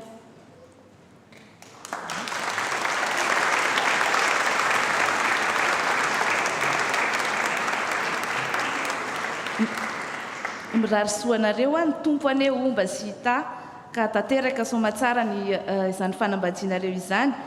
Isika fiangonana dia hitondra ambavaka azy ireo. Raha misy manana fanamariana dia afaka manantona ny mpitandrina. Sotra tompoko. Manaraka izany araka ny efa napita teto dia mankalaza ny fahatelopolo taona nijoroany amin'ity taona 2024 ity ny sampana Amafy. Ny daty ankalazana izany dia ho lazaina amintsika manaraka eto ihany. Entanina avokoa ireo izay rehetra efa nandalo tao amin'ny sampana na taloha na ankehitriny andray anjara amin'izany fankalazana izany. Ireo maniry andray anjara moa dia afaka manantona ny birao ny sampana. Misy ny faninanana hira faneva misokatra ho an'ny mpikambana rehetra, ancien, actif, membre, sympathisant, ary tsy misy fetrany taona. Ny farany fifaninanana dia ny zoma fa 5 ny volana Jona. Ny isafidianana ny hira kosa dia amin'ny sabotsy 9 Jona. Ny lohahevitry ny fankalazana dia fa tsara ny mihira ho an'Andriamanitra, eny mamy sady mendrika ny fiderana. Salamo fa 7:7 Raha toa ka mila fanazavana fanampiny dia afaka manantona ny birao ny Amafy sy ireo ekipa mpikarakara ny fahatelopolo taona. Vaovao Trezemada, association d'entraide sociale eto amin'ny fiangonantsika. Ny fotoana manaraka ny pôle médico-social dia amin'ny sabotsy fa 9 ny volana Jona. Ireo izay maniry anatrika izany fotoana izany dia afaka misoratra anarana amin'ny tompona andraikitra. Mitohy hatrany ireo fanatanjahantena araka ny fandaharana. Ny banque alimentaire dia misokatra hatrany ihany koa an'izay rehetra mila izany na ao antsika eto am-piangonana na ny amin'izay olona manodidina antsika ka mety mila izany dia aza misalasala manantona ny mpiandraikitra izay akaiky antsika. Ireo izay maniry anohana ny banque alimentaire ihany koa dia raisina Tanandroa. Vaovao avy amin'ny faritany. Araka ny efa nilazaina teto tamin'ny heriny dia mankalaza ny fa 20 taona ny FPMA Montpellier ny sabotsy fa 20 sy ny alahady fa 2 Jona ho avy izao. Isy ny solotenantsika FPMA ex Marseille anatrika izany. Vaovao avy amin'ny Foibe. Mitohy hatrany ny cellule de prière hitondrantsika ambavaka ireo avantsika izay tsy salama amin'ny alalan'ny cellule de prière izay hianasanantsika rehetra hatrany. Manaraka izany dia araka ny efa nilazaina teto ihany koa ny faha-9 ka hatramin'ny faha 12 Jolay ho avy izao dia misy ny convention annuelle ny sampana iraisana fifoazana izay atao any amin'ny lycée Don Bosco 570 les cours 62 210 JL Courtail.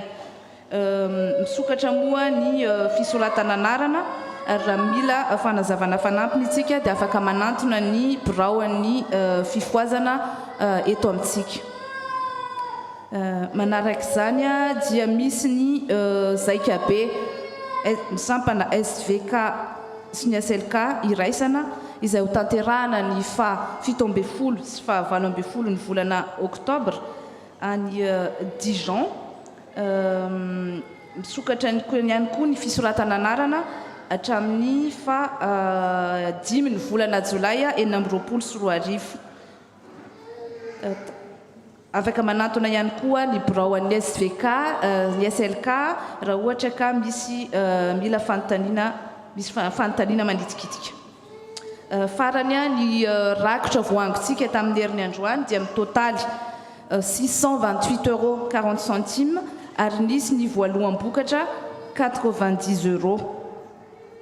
Apatsiahivina fa misy roa ny rakotra voalohany ho an'ny fampandehanan-draharaha ny fiangonana ary ny rakotra faharoa kosa dia ho an'ny ezaka trano. Androany moa amin'ny mahandro lehibe azy dia ateriny ety aloha ny rakotritsika ary ireo diakona no hitarika antsika amin'izany. Ilay kitapo kely nomenantsika teny amin'ny fidirana zany dia asiantsika ny fanomezana avy amintsika ho an'ireo izay manao espèce na chèque. Afaka ataontsika ihany koa tahaka mahazatra amin'ny carte bancaire na virement ny fanomezantsika. Izay indray ny vaovao eto amin'ny fitandremantsika. Aokitsika atsaro ambavaka izany asa marobe izany hatrany dia ho an'Andriamanitra irery ihany eny ny voninahitra.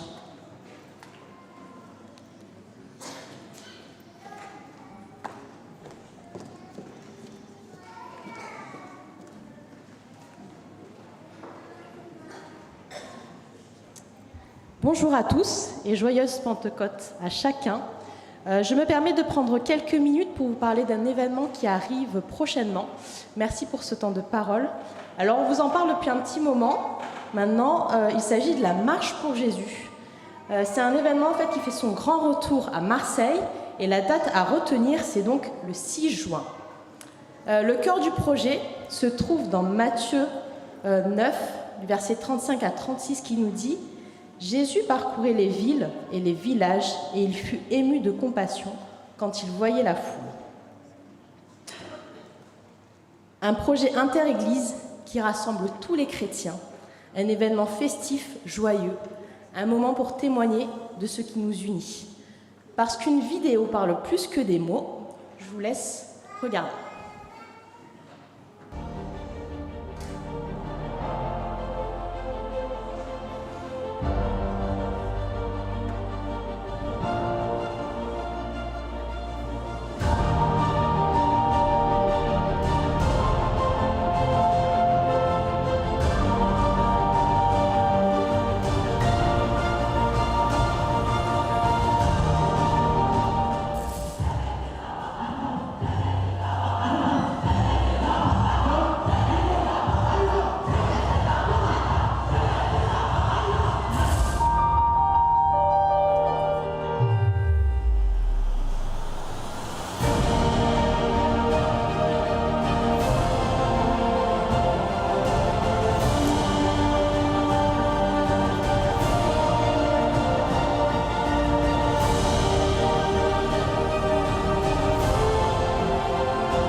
Une date unique, donc, le 6 juin. Rejoignez les 65 000 personnes qui ont déjà proclamé le nom de Jésus dans leur ville le 6 juin prochain.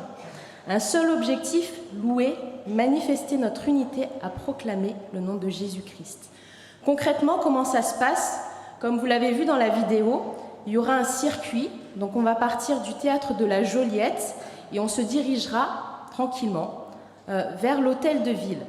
Le rendez-vous est donné à 13 h sur la place du théâtre de la Joliette, donc dans le 2e arrondissement de Marseille, et la marche débutera à 14 h. Donc on se rassemble à 13 h et on démarre la marche à 14 h. Vous vous demandez peut-être pourquoi participer. Alors déjà, en tant que communauté, la FPMAX Marseille participera par la fanfare. Et pourquoi est-ce que moi, en tant qu'individu, je participerai? Parce que c'est une occasion de témoigner de notre foi. Et c'est aussi un moyen de montrer qu'il y a des chrétiens dans la ville de Marseille. On n'a pas de manière d'être représenté en tant que chrétien On n'a pas forcément de signes visibles. On n'a pas de signes distinctifs. Et pour moi, c'est une belle opportunité de dire qu'on est chrétien. Comment est-ce qu'on peut participer ? Déjà venir, parce que c'est une marche, c'est environ 2 km, et ça contribue à nos 10 000 pas par jour. Et que c'est un événement qui est festif et qui est fédérateur. Petite note, le parcours est praticable par tous parce qu'on va à une vitesse, on va suivre un camion, donc on ira doucement dans la joie, mais c'est praticable par tous. Si on se sent appelé pour s'investir davantage que la marche, il y a différents pôles qui sont ouverts. Vous avez le QR code qui est projeté, que vous pouvez scanner, ou venir me voir tout à l'heure. Et un appel particulier pour lequel il y a un grand besoin, c'est la sécurité.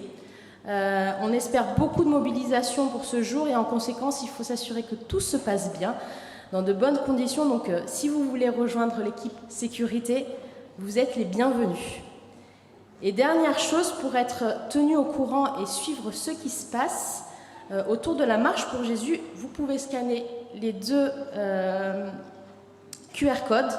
Le premier, c'est le canal WhatsApp et le second, ça va vous amener vers le lien Instagram de l'événement. Aujourd'hui, Pasteur Jeannot nous a encouragés à aller au-delà de nos peurs pour goûter à la joie de recevoir l'Esprit Saint. Et la confirmation de Tamb nous rappelle l'importance de proclamer publiquement celui en qui nous croyons. Alors mettons nos plus belles chaussures et levons-nous pour proclamer le nom de Jésus dans notre ville de Marseille. Rendez-vous le 6 juin prochain. À Dieu seul soit la gloire.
miaraba rehetra atsika rehetra amin'ny anarany Jesosy Kristy tompo lohan'ny fiangonana ry havako ijoreto ny tenako amin'ny alalan'ny commission etsika ho an'ny trano objectif 2038 miala fifidianana ty trano ty zany andray vahiny ndray isika ary isaorantsika zay efa vitatsika teo aloha ray iakotsika nafinaritra ny fiarahantsika rehetra mientana nanao vidiko reny tsika tetsy velany tetsy ary tena zavatra zay mbola tsy nataotsika nefa isaorana ny tompo fa nafinaritra zany natao atsika malagasy na ho an'ny vahiny misy ary reto mpanakanto zay nijerentsika teo reo ny TGC zany tana gospel avy a Madagasikara zay manao tournée européenne ankehitriny any Rome izy amin'izao fotoana zao any Italie zany ary sitrapony tompo ho avy eto amintsika manomboka amin'ny talata fa ny concert zay iarahantsika amin'izy ireo dia amin'ny asabotsy izao ny tana gospel moa zany ny afantarana azy amin'ny mahira gospel azy dia mihira gospel izy ireo kanefa afangarony ao anatin'izay hira gospel zay ny musique traditionnelle malgasy ary koa ny jazz ny classique tambatra daholo mafinaritra be ary maro ny mpanakanto malagasy izay tady fiarah-miasa amin'izy ireo fa dia tena manan-talenta dia manan-talenta tokoa izy ireo noho izany fahasoavana ho antsika ny andraisantsika azy ireo amin'ny sabotsy ho avy zao amin'ny alalan'ny concert eto am-piangonana amin'ny 3 ora torakandro no manomboka ny fampisehoana averintsika indray mandeha amin'ny 3 ora miditra akanjo mazatra antsika manko dia amin'ny enina rivana amin'ny enina sasany fa amin'ny kindremana ety natao amin'ny telo satria nahoana misy inona ny ariva misy baolina ny ariva finale en Ligue des Champions ho anay lehilahy maromaro any ty baolina ary misy koa vehivavy noho izany ny zavatra rehetra miara-miasa asoa ny tenin'Andriamanitra ka noho izany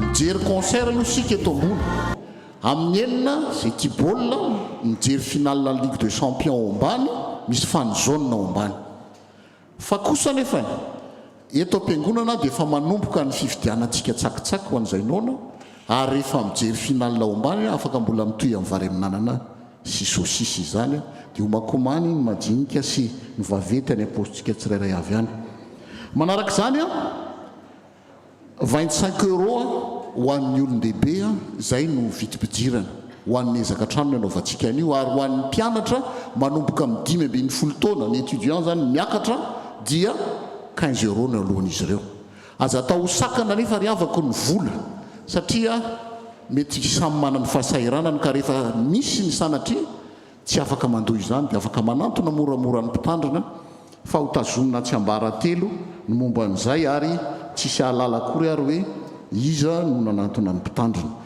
amin'ny telo zany tsika eto mijery TGC dia rehefa avy eo midina ao ambany zay tia mijery ny baolina zany mijery ny finale en Ligue des Champions dia mbola miara-mitiotsika miara-mifaly sy misakafo ao ambany tianao mariana fa ny billet dia erieriana ery amin'ny mpitambolo ery amin'ny tonton Edi sy Olivia ary tatikajy eny zany afaka maka zay mbola te hividy be isika ary zay hivarotra ihany koa satria antsika rehetra izy ty tokoka ka noho izany manentana antsika mba azoto hivarotra n'izany billet zany ho an'ny ezaka trano mo no anatanterahantsika izany ko dia manasa antsika ary alao ery ary riavako fa araka ny teny malagasy dia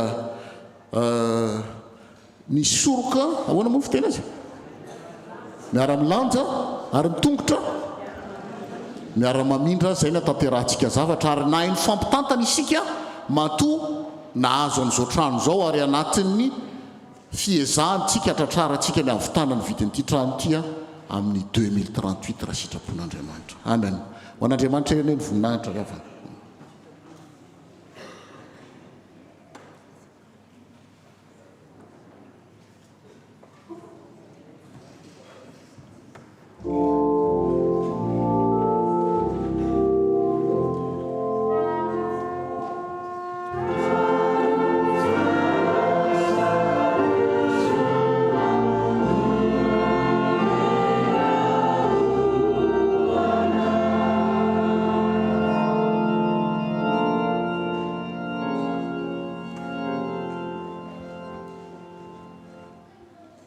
vavaka isika tompoko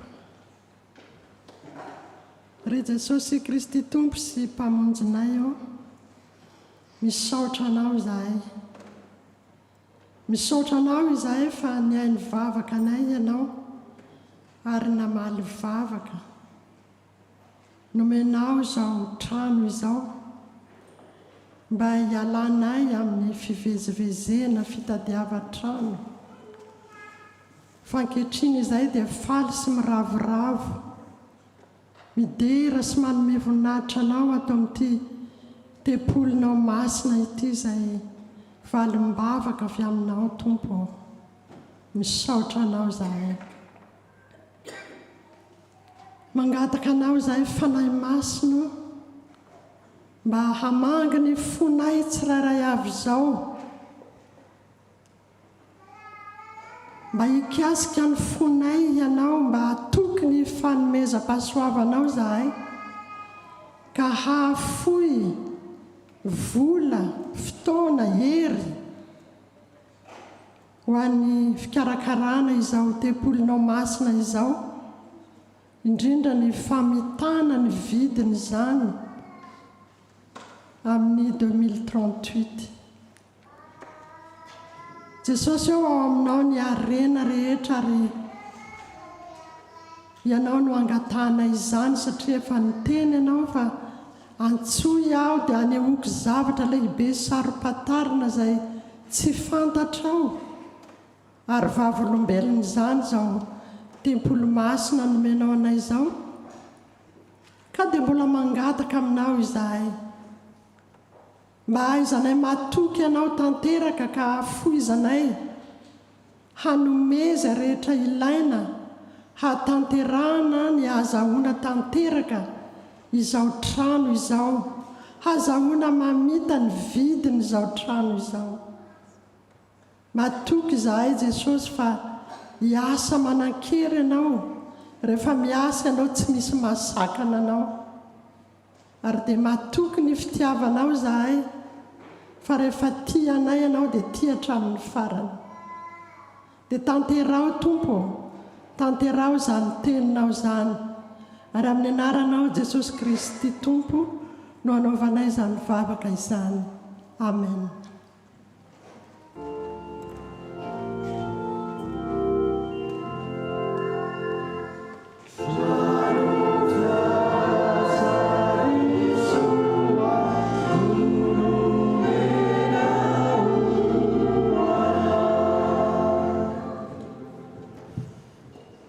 tonga amin'ny fotoana izay anaovana rahapisaorantsika izany araka ny voalaza teo misy an'le lamba mangamanga iny zany solona valopy satria tsika efa fiangonana manaja ny tontolo iny église verte dia tsy mampiasa taratasy dia atsipy ariana fotsiny zay no antony afaka koa nefa tsika manao virement na terminal bancaire na chèque ataontsika ny hira voalahatra.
maneraka ny fiangonana amarana ny fotoanantsika somary mailamailaka ny mpandray anjara manaraka satria somary trainina kelyntsika favaka fisaorana sy fangatahana dia ny STK avy eo ny afatra sy ny tsodrano.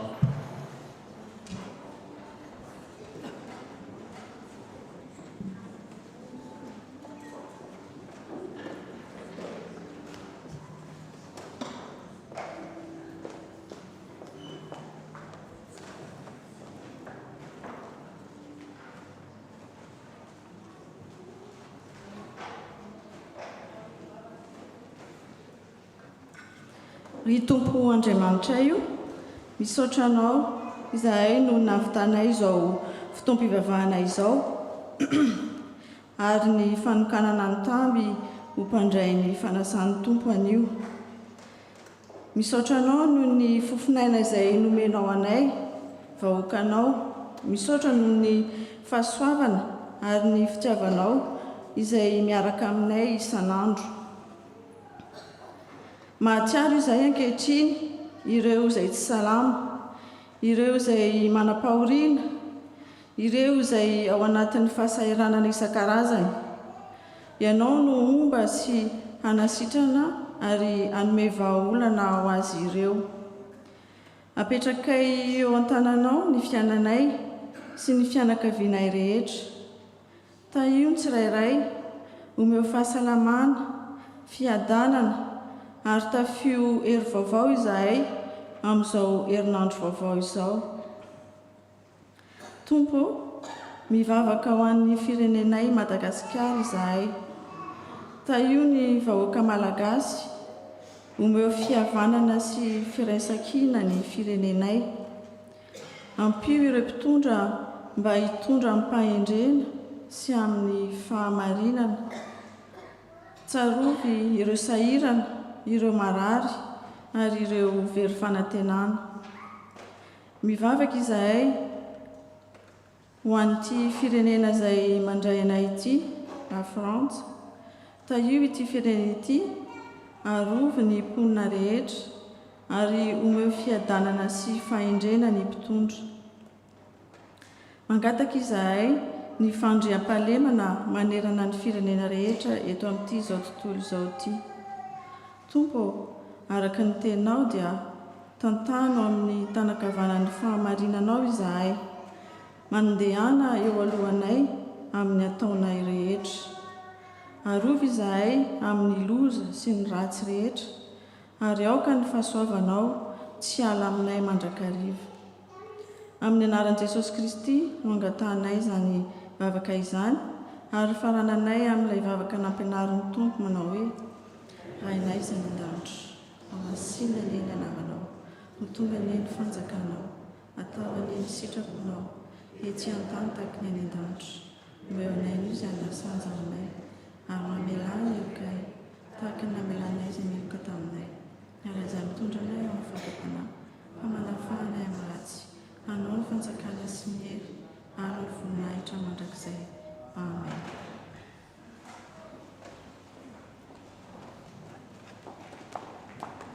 Allez les jeunes, ça vous la place.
ne veux rien manquer. Seigneur, mon cœur désire plus de toi, mon cœur recherche ta face, alors je cède à toi.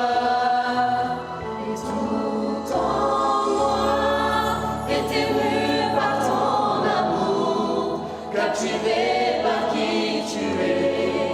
Conduis-moi à te connaître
amarana ny fotoana isika eo ampitsanganana no andraisantsika ny afatra sy ny tsodrano.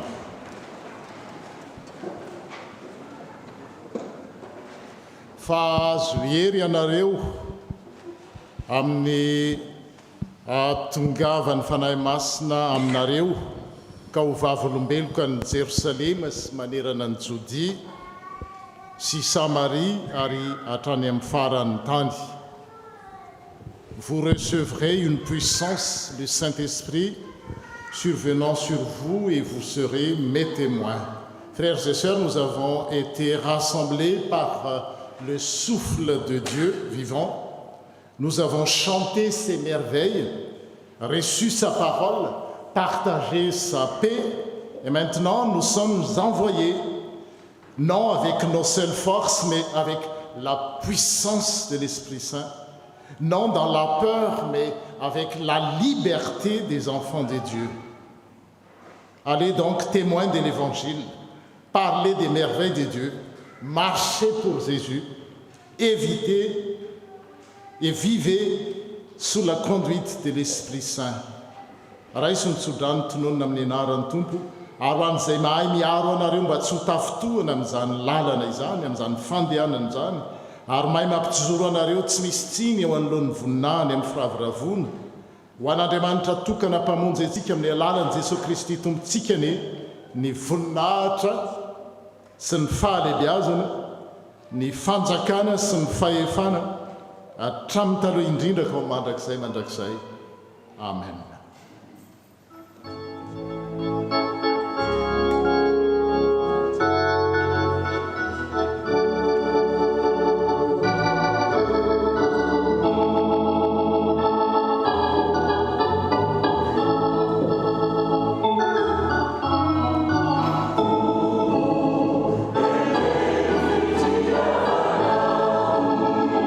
Sim,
zanaka ary fanahy masina izay hatramin'ny taloha indrindra ko mandrakizay mandrakizay amen. Mandehana amin'ny fiadanana ka manomponotompo. Bon dimanche à toutes et à tous.